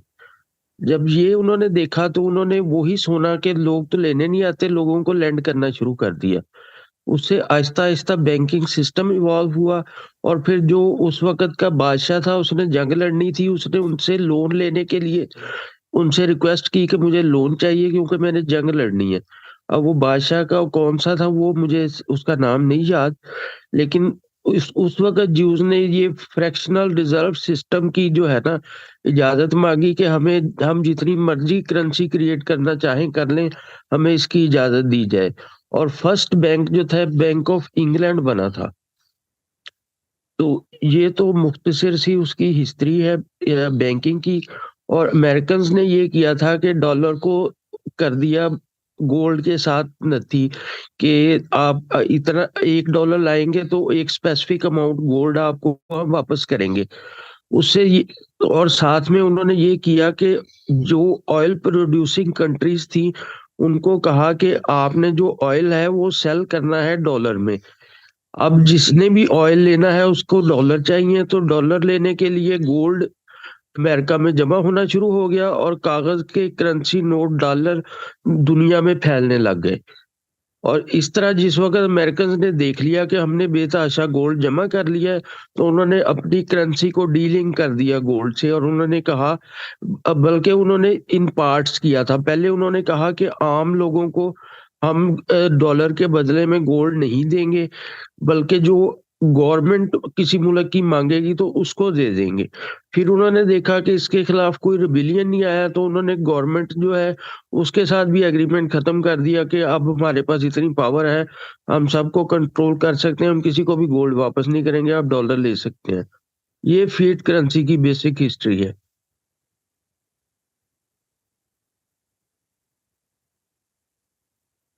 आप लोगों ने सुना? मेरी आवाज आ रही है?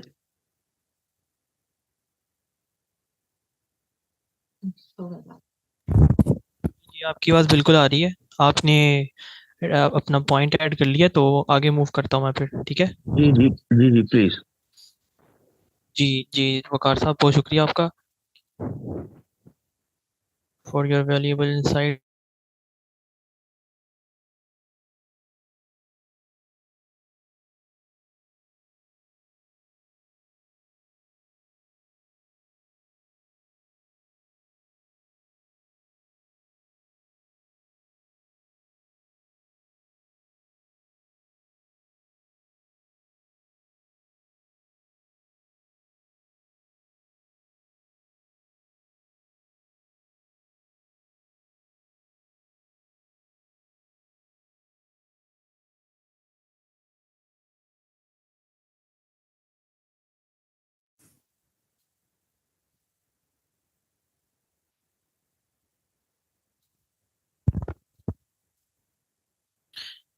जी राना हसन, आपको रिक्वेस्ट आई होगी, काइंडली एक्सेप्ट करके माइक अनम्यूट करें और प्रेजेंटर से सवाल करें। जी मेरा यही सवाल है कि ठीक है, हमें ये पता लग गया ये सब प्रोसेस चल रहा है, अब ये पूरे दुनिया में सिस्टम चल रहा है। अब इसी वक्त अगर हमने ये करना भी है तो इसका अल्टरनेटिव सोल्यूशन क्या होगा? अगर हमने पूरी दुनिया में अगर करना है, अगर अवेयरनेस करनी है, या क्या प्रोसेस है इसका आगे है? अगर हमने इसको खत्म करना है या इसके काउंटर में जाना है?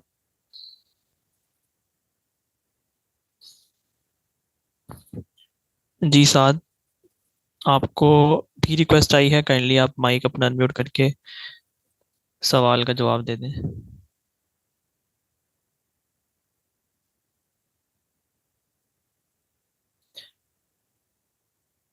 बाकी हसन, पूरी दुनिया का सिस्टम इसके ऊपर अगर इस्टेब्लिश है तो उसका अल्टरनेटिव ऑलरेडी हमें नबी अलैहि सलाम ने दिया ना, जिसके ऊपर अभी 2 अहादीस भी कोट की थी साद ने। और उसके अलावा उसका पूरा मैकेनिज्म मौजूद है। उससे पहले अगर आप हिस्ट्री में जाएं तो आपको कई किस्म के सिस्टम्स मिलते हैं जिसके ऊपर पहले भी लोग ज़िंदगी गुजारते रहे। तो अल्टरनेटिव ऑलरेडी अवेलेबल है।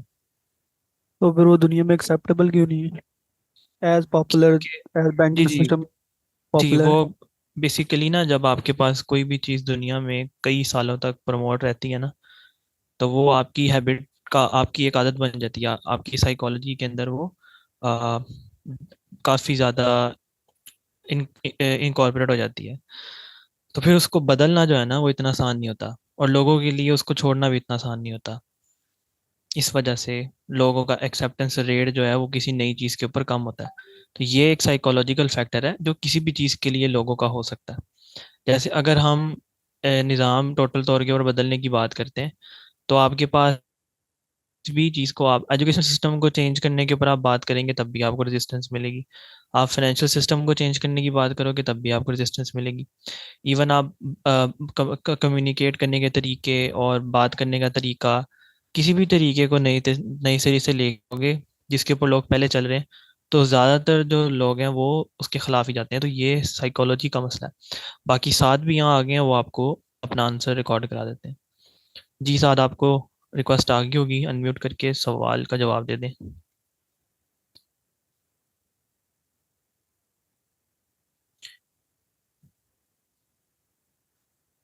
साद, आपको रिक्वेस्ट आ रही है, काइंडली एक्सेप्ट कर लें।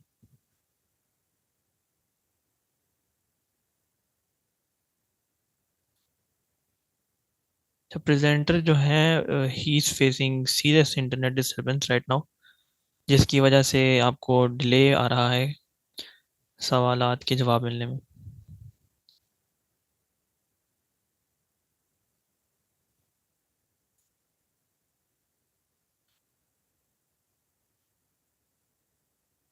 बाकी हसन के जब तक साथ अवेलेबल नहीं होते तब तक हसन के क्वेश्चन को आगे प्रोसीड करते हुए ना, जब आप लोग डीएफ में कोई सवाल करते हैं और प्रेजेंटर से उसका जवाब लेते हैं, तो उस जवाब के बाद आप जाके अपनी फैक्ट बेस को भी यूटिलाइज किया करें, और साथ में आप लोग अपने बाकी नॉलेज को एनहेंस करने के लिए जो टॉपिक आप लोगों के ज़हन में होता है उसको फर्दर मोर उसके अंदर डिग इन करके सवालों के जवाब तलाश करने की भी कोशिश किया करें।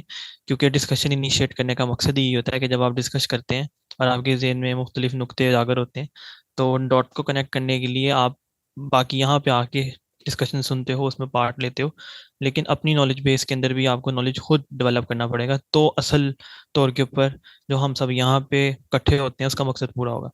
तो हसन, आप ने लाजमी इसके ऊपर खुद भी सर्च करनी है, इंशाल्लाह आपको अल्टरनेटिव मिल भी जाएगा, और हो सकता है आप नेक्स्ट टाइम यहाँ पे आके हमारे साथ अल्टरनेटिव प्रेजेंट कर रहे हो। जी साद, आप को होस्ट हैं, काइंडली अनम्यूट करके क्वेश्चन के आंसर्स देना स्टार्ट करें।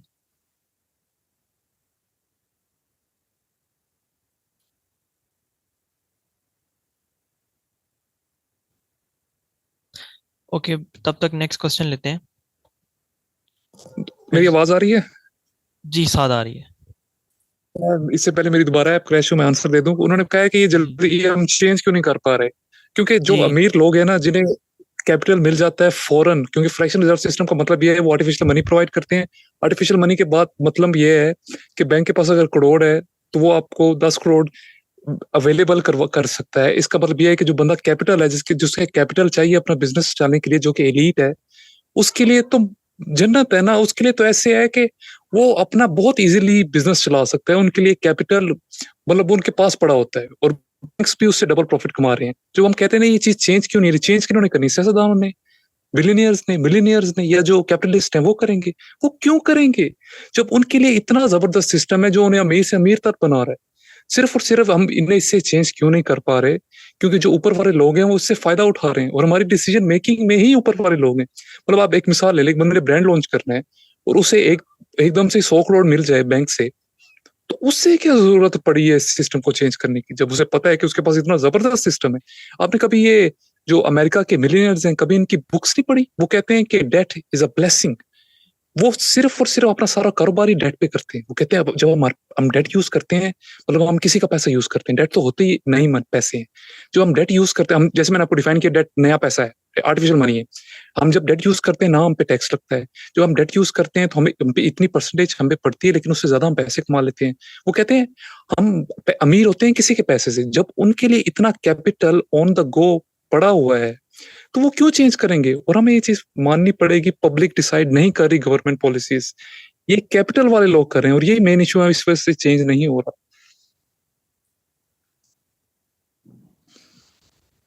यानी इसका मतलब है हमारा जो अल्टरनेटिव जो सोल्यूशन है उनको एलीट के लिए भी प्रॉफिटेबल नहीं है। यानी एज अ बैंकिंग सिस्टम के लिए अगर हमने जाना है सोल्यूशन के लिए, उसका अल्टरनेटिव प्रेजेंट करना है, तो एलीट को वो अट्रैक्टिव नहीं कर रहा है, उनको एज अ प्रॉफिटेबल नहीं दे रहा जो एज अ दूसरा बैंकिंग सिस्टम दे रहा है। इसके अंदर ना एक बहुत इंपॉर्टेंट बात है, हम क्या कर सकते हैं, हम उनके कस्टमर्स हैं। हम अगर बाइकआउट कर देना तो सब कुछ चेंज हो जाएगा। वही बात है ना, उनका सिस्टम साइकोलॉजी जो चेंज है करनी पड़ेगी। हाँ ऐसे ही फॉर एग्जाम्पल जो मैंने आपसे बातें सबसे शेयर की हैं आर्टिफिशियल मनी के बारे में, इन्फ्लेशन के बारे में, फ्रैक्शनल रिजर्व सिस्टम के बारे में, ये 1000 में से कितने लोगों को पता है? 100, 150, 200, 250, पर ये बहुत कम परसेंटेज, राइट? अगर ये सबको पता हो तो कभी भी कुछ भी हो सकता है। अच्छा फॉर एग्जाम्पल मैं आपको मिसाल देता हूँ, कभी आपने मीडिया पे फ्रैक्शनल रिजर्व सिस्टम का नाम सुनो? मेन स्ट्रीम मीडिया पे, सोशल मीडिया पे तो काफी है, क्योंकि मैंने वहां पर तो सुनता रहता हूँ ना। कभी भी नहीं सुनेंगे, क्यों? क्योंकि हम कैसे सुनेंगे, वो क्यों आगे आने देंगे ये चीज को? लेकिन इससे ये बात है कि जब आपके पास आर्टिफिशियल मनी खत्म हो जाएगी, इकोनॉमी को स्टार्टिंग पे थोड़ा सा स्लो होना पड़ेगा, और वो स्लो होएगी क्योंकि सिर्फ असल मनी रियल मनी रह जाएगी। उसके लिए जो इंडस्ट्रीज हैं उनको वो एकदम से स्लो हो जाएंगी, लेकिन वो एक इनिशियली स्लो होंगी, लेकिन वो बाद में एक स्टेबल पेस पे आ जाएंगी। क्योंकि for example artificial money Pakistan के अंदर 1 ट्रिलियन है, लेकिन असल में जो रियल मनी है वो 100 बिलियन है। तो जब 900 बिलियन हम माइनस करेंगे ना, तो एक बहुत बड़ा क्रैश आएगा।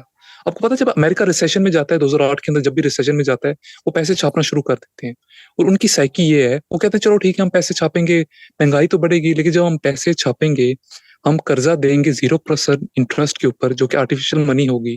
कुछ इस्लामिक लोगों से जायज समझते हैं, वो भी जायज नहीं, वो भी आर्टिफिशियल मनी है, राइट? जब वो पैसा छापना शुरू करते हैं ना, वो क्या करते हैं, अच्छा पब्लिक समझती है इकोनॉमी रुक गई। इकोनॉमी रुकने का मतलब ये है कि प्रोडक्ट्स नहीं बिक रही। अब ये लोग करते हैं, ये कहते हैं कि $10 बिलियन इकोनॉमी के अंदर फेंको। ये $10 बिलियन इकोनॉमी के अंदर किस तरीके से फेंकते हैं? ये इस तरीके से फेंकते हैं, बैंकों को कहते हैं कर्जा दो 0% इंटरेस्ट पे। जब ये लोग 0% इंटरेस्ट पे कर्जा लेते हैं, लोग पब्लिक जो है वो कर्जा लेती है, फिर उन्होंने कर्जा लेके उन्हें सजा तो देना नहीं होता, वो प्रोडक्ट्स खरीदती है। जब वो प्रोडक्ट्स खरीदती है, तो तब प्रोडक्ट्स की खरीद रही है, वो उन्हीं एलीट की खरीद रही है ना, उन कैपिटलिस्ट की खरीद रही है, उन बिलियनियर्स की चीजें खरीद रही है। या हम नेस्ले से खरीदेंगे, या हम एप्पल से कोई चीज लेंगे, हम उन्हें ही फायदा दे रहे हैं। मतलब हम वो जो सिस्टम में मनी थ्रो हो रही है, वो पैसा लेके मकरूज होके दोबारा उन्हें दे रहे हैं। मतलब आप समझ सकते हैं, मतलब वो इकोनॉमी के अंदर पैसा थ्रो करते हैं, पैसे की वैल्यू भी कम होती है, लेकिन हम पैसा लेते भी हैं और दोबारा उन्हें वापस करते हैं उनकी प्रोडक्ट्स खरीद के भी, और ये चीज चलती रहती। आप ये okay Saad, process thank you so much. Hasan, discussion लंबी हो रही है, आप मेजर तो आपको आंसर मिल गया, बाकी आप क्वेश्चन अपने फीडबैक में सबमिट करवा दें, साथ से उनके आंसर्स ले लेंगे ताकि बाकियों को भी मौका मिल जाए। Thank you so much. जी हफ्सा, आपको रिक्वेस्ट आएगी, काइंडली अनम्यूट करके सवाल कीजिए।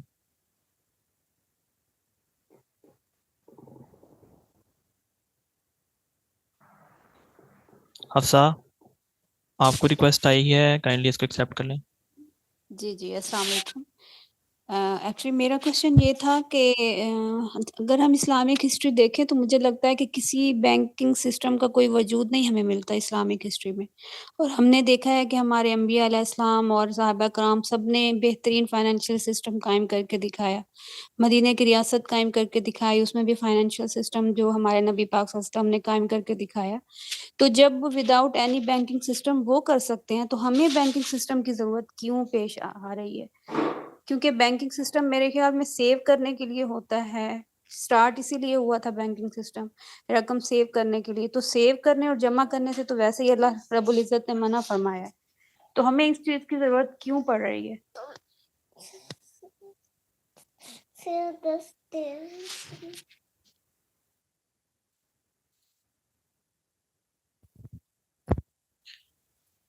जी साद आंसर देते हैं, आपको पता है इंटरनेट हाँ जी, कनेक्शन। मैं आंसर देता हूँ।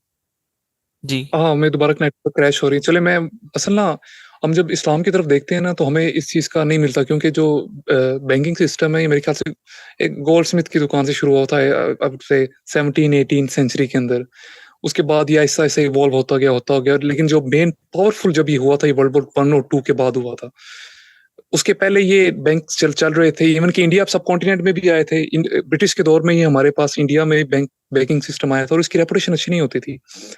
ऐसा इवॉल्व होता रह गया। आज के दौर में अब हम समझते हैं कि बैंक हमारे पैसे सेव करते हैं, बैंक हमारे पैसे को यूज करते हैं, चाहे हम सेविंग अकाउंट में डालें या सेविंग अकाउंट में ना डालें, बैंक हमारे पैसे को यूज करते हैं और डबल ट्रिपल करके यूज करते हैं।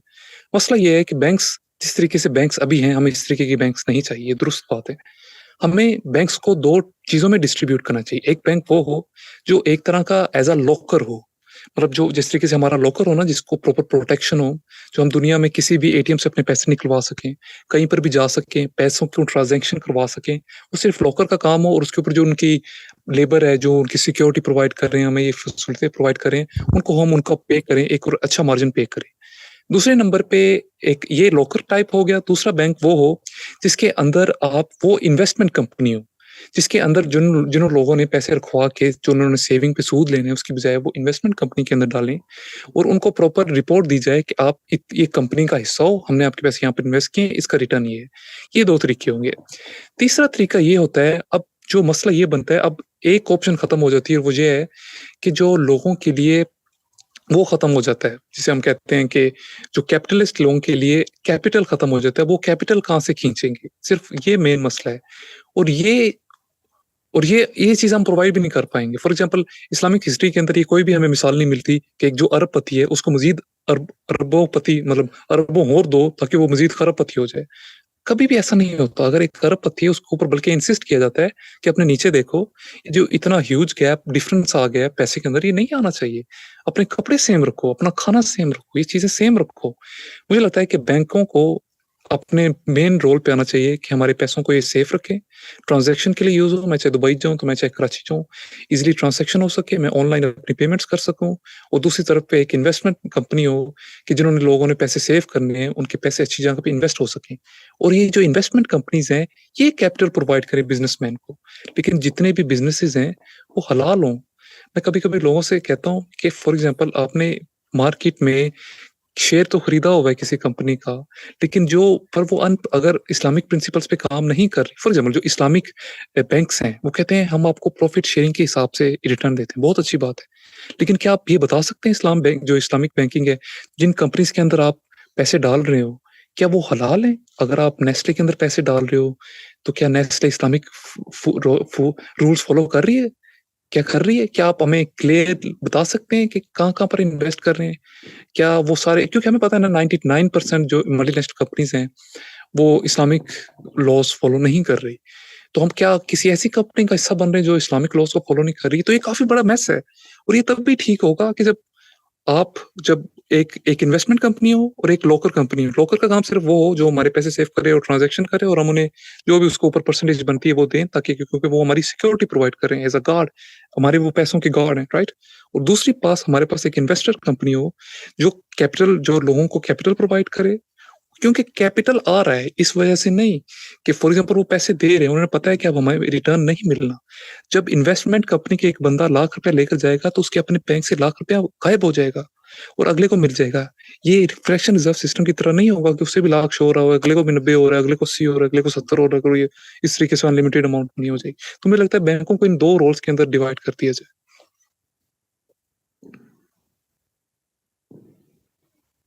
या बैतुल माल इसकी बहुत अच्छी ऑप्शन है और बहुत अच्छी मिसाल है। मुझे लगता है ये दोबारा चीज़ होनी चाहिए। और किसी का सवाल? हाँ, एटीएम, जी। डेबिट कार्ड ये सारे चलते रहे ना, क्योंकि फॉर एग्ज़ाम्पल जो बैंक है, जो मैं कह रहा हूँ लॉकर टाइप है, वो हमें तो चाहिए ना ट्रांज़ैक्शंस के लिए। लेकिन उसके ऊपर हम उन्हें थोड़ी बहुत ही पेमेंट करेंगे क्योंकि वो हमारे पैसों को सिक्योर कर रहे हैं। ज़ाहिर-सी बात है, हम सारे पैसे अपने घर में नहीं रख सकते। हमने बड़ी ट्रांज़ैक्शंस करनी होती हैं, चेक्स बुक्स की हमें ज़रूरत है, हमें बाहर पैसे भिजवाने होते हैं, हमें फ़ॉरेन एक्सचेंज में काम करना होता है। तो ज़ाहिर-सी बात है, हमें ट्रांज़ैक्शन के लिए बैंक्स चाहिए, पर वो हमारे बैंक्स को हमारे पैसों को आगे ना यूज़ करें, वो पैसे वहीं पर ही रहें। जो पैसे आगे यूज़ होना है, वो सिर्फ़ इन्वेस्टमेंट कंपनी वाला है, जो कैपिटल आगे प्रोवाइड करे। हाँ जी। जी, शहीर आपको अनम्यूट की रिक्वेस्ट आएगी। सवाल कर लें साथ से। अस्सलाम वालेकुम। वालेकुम अस्सलाम। जज़ाकल्लाह सर जी, बहुत शुक्रिया, आपने बहुत प्यारा एक्सप्लेन किया और काफ़ी नॉलेज में इजाफ़ा किया हमारे। मेरा क्वेश्चन ये है, देखें कि एक मनी तो हमारी फियाट करेंसी है, लेकिन अब देखें डिजिटल करेंसी है। अब जहाँ बैंक्स में मुझे ट्रांज़ैक्शन करनी है, मुझे बड़ी ट्रांज़ैक्शन करनी है, तो मुझे उनको परमिशन देनी पड़ती है, वो मुझे होल्ड पे रखते हैं। मुझे बैंक में इवन डिपॉज़िट भी करना है, तो अगर एक मिनिमम अमाउंट या एक सिलेक्ट अमाउंट से ज़्यादा हो जाती है, तो मुझसे क्वेश्चन करते हैं, प्रूफ भी माँगते हैं। अब देखें, इसका फ़ायदा नहीं है कि हमारे पास जो डिजिटल करेंसी है, मुझे जितनी भी बेचने हैं, कहीं भी बेचना है, 1 सेकंड में, 1 मिनट में और उसके ऊपर कोई एक्स्ट्रा ज़्यादा चार्जेस भी नहीं होते, वो मैं सेंड कर पाता हूँ। क्या वो हमारे पास फ़ायदेमंद नहीं है? बिल्कुल फायदेमंद है मेरे हिसाब से। जो नहीं, ऐसे इसके अंदर ना दो डिफरेंस बात है। जो मैंने डिजिटल मनी की बात की थी ना, डिजिटल करेंसी की बात की थी, वो जो डिजिटल करेंसी है वो कह रहे थे कि प्रॉपर इस तरीके से डिजिटल करेंसी बना दी जाए कि जो जो कागजी पैसा है इसकी जो है ना वो चीज ही ना रहे। जितनी भी करेंसी है, फॉर एग्जाम्पल आप मिसाल ले लो कि जितनी भी करेंसी मार्केट के अंदर फ्लो कर रही है वो सारी डिजिटल फॉर्म में हो, वो कागजी फॉर्म में ना हो। इसके अंदर मसला ये होगा कि उनके पास सारा कंट्रोल चला जाएगा। वो हमें रिकॉर्ड कर सकते हैं और वो अपनी मर्जी से जो करेंसी है उसको भी चेंज कर सकते हैं। उसको जितनी मर्जी उसकी नंबर्स बढ़ा दें, जितनी मर्जी नंबर कम कर दें, और वो हमारी हर चीज हर परचेज ट्रैक कर सकते हैं और इवन की लिमिटेशन भी लगा सकते हैं। इसके अंदर जो आप बता रहे हैं ना कि हम ऑनलाइन ट्रांजेक्शन करते हैं, हम सब करते हैं, मैं करता हूँ, आप करते हैं, और ये बहुत बड़ी सहूलत है और इसमें कोई शक वाली बात नहीं है। हम अपने बिल पे कर सकते हैं, हम ऑनलाइन टिकट्स ले सकते हैं, बस की टिकट्स ले सकते हैं, हम ऑनलाइन ही तकरीबन आप हर चीज कर सकते हैं। मेरे ख्याल से अब ज्यादातर 80% ऑफ द काम ऑनलाइन होने लग गया है। इजी पैसा, जैज कैश, बड़ी सहूलत है, मतलब बहुत सहूलत है। और मेरे ख्याल से ये चीजें रहनी चाहिए, एटीएम की फैसिलिटीज ये रहनी चाहिए। पर मसला वही है, ये जो बैंक है जो ये हमें फैसिलिटीज प्रोवाइड करेगा वो हमारे पैसे यूज नहीं करेगा, वो इस तरीके से मैनिपुलेट नहीं करेगा। हमें ये सारी फैसिलिटीज प्रोवाइड की जाएंगी और जो ये हमें फैसिलिटीज प्रोवाइड करेंगे हम उनको पे करेंगे। कि मतलब फॉर एग्जांपल मैंने आपके पास ₹1,00,000 रखवाया है, आप मेरी ₹1,00,000 की सिक्योरिटी प्रोवाइड कर रहे हो, मुझे एप्स दे रहे हो, मैं ऑनलाइन आपको पैसे सेंड कर सकता हूँ, मैं एटीएम आपकी पूरी कंट्री में यूज कर रहा हूँ। तो ये ₹1,00,000 है, तो ये ₹1,000 उसके ऊपर मैं आपको इंटरेस्ट नहीं दे रहा, मैं आपको वो लेबर दे रहा हूँ जिसकी आपने सिक्योरिटी कार्ड रखे हुए हैं, जो आपने ब्रांचेस बनाई हुई हैं। ये आपका प्रॉफिट है, ये आपके पैसे हैं, क्योंकि ये हमारा डील है। ये है बेहतरीन तरीका। और जो डिजिटल करेंसी है ना जिसकी तरफ आप सारे बढ़ रहे हैं, ये डिजिटल करेंसी बिल्कुल ठीक है, पर है ना कि प्रॉपर्ली फुली आप डिजिटलाइज कर दो अपनी करेंसी को। उसके अंदर मसला ये होगा कि गवर्नमेंट का फुल कंट्रोल आ जाएगा हमारी करेंसी पे, फुल कंट्रोल, और वो उससे बहुत बुरी तरीके से मैनिपुलेट कर सकते हैं। करेंसी जो है वो किसी के भी अंडर नहीं आनी चाहिए। करेंसी की जो वैल्यू है वो मार्केट को डिसाइड करने दे, इसको फ्री होना चाहिए। ये हमारी वैल्यूज जो है ना, वैल्यूज ऑफ गुड और वैल्यूज ऑफ सर्विसेज डिसाइड करेंगे कि हमारी करेंसी कहाँ स्टैंड करती है, ना कि किसी एक गवर्नमेंट के अंडर हो कि वो जिस तरीके से चाहे मर्जी करेंसी से खेल लें। तो वो खतरनाक हो जाएगा मेरे हिसाब से। बिल्कुल। लेकिन मैं इसमें ये ऐड करना हूँ, लाइक जैसे कि हम क्रिप्टो है, वो एक ऐसी जगह पे है जिसको कोई नहीं पकड़ सकता, जिसपे ना बिल्कुल गवर्नमेंट होल्ड कर सकती है, ना गवर्नमेंट होल्ड कर सकती है, ना ही बैंक देख सकते हैं। वहां पे अगर मेरा क्रिप्टो में कोई मेरी अगर मनी है, तो नो वन नोज कि मैं कौन हूँ। हाँ, मेरा एक नंबर है, वो ये हाँ मुझे फॉलो कर सकते हैं कि जो ये नंबर है, जो ये स्पेसिफिक नंबर है, राइट। ये इतनी ट्रांजेक्शन करता है, या इतने बार बार ये इतनी चीजों को डिलीवर कर रहा है, लेकिन वो ये नहीं जानते कि उसके बैक पे कौन है। इसमें तो कोई शक वाली बात नहीं। जो क्रिप्टो है ना, ब्लॉकचेन जो है, क्रिप्टो बहुत जबरदस्त है पैसे ट्रांजैक्शन करने के लिए। फॉर एग्जांपल आपने बाहर के मुल्क पैसे ट्रांजैक्शन करने हैं, आप बगैर किसी फीस टैक्स के बहुत बड़ी अमाउंट ट्रांजैक्शन कर सकते हो, इसमें कोई शक वाली बात नहीं है।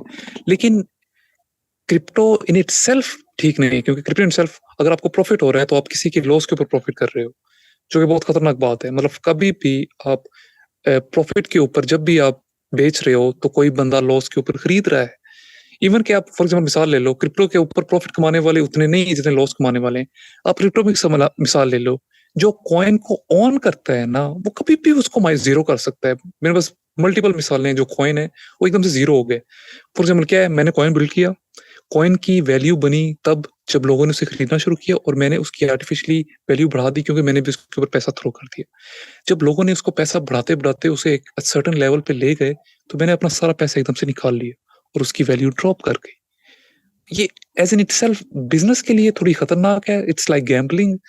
पर इन टर्म ऑफ ट्रांजैक्शन मेरे हिसाब से blockchain one of the best है कि आप गवर्नमेंट के उन चीजों से बच जाते हो, आप इजीली ट्रांजैक्शन कर सकते हो पैसे, और आपको कोई टैक्स किसी किस्म की फीस की जरूरत नहीं है।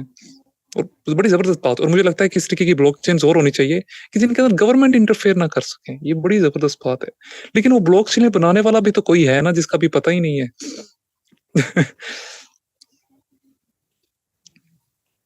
या that is why basically blockchain को पेनिट्रेट करने का भी उन्होंने सोल्यूशन निकाली। यूएसडीटी में ट्रांजैक्शंस करते हैं ना आप पहले, यूएसडीटी जो है ना वो आपके पास प्रोग्रामेबल होता है, जो कि जिसकी प्रोग्रामिंग जो है वो आपके पास यूएस से खुद ऑन करता है। तो जो भी चीज़ आएगी उसके लिए ऑब्वियसली फिर अल्टरनेटिव वेज निकाल लेते हैं, बाकी प्रॉब्लम्स जिसको भी होते हैं उसके सोल्यूशन के लिए। तो blockchain as a secure technology अच्छी है, बट वे आउट है उसके लिए भी कि उसको टेक्नोलॉजी जैसी है उसको वैसे ही रखा जाए, बट उसको गवर्नमेंट अपने पर्पस के लिए कैसे यूज़ करती है, क्या स्टेक होल्डर्स अपने पर्पस के लिए कैसे यूज़ करते हैं, they have already build the way basically.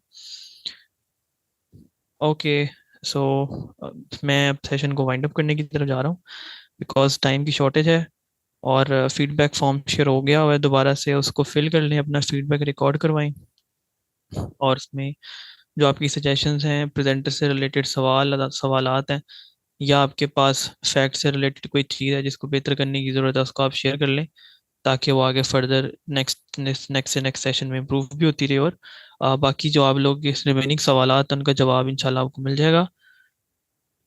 Next DF में आप सबसे मुलाकात होगी इंशाल्लाह ताला। तब तक के लिए सब अपना ख्याल रखिएगा। अस्सलाम वालेकुम वरहमतुल्लाहि वबरकातुहू।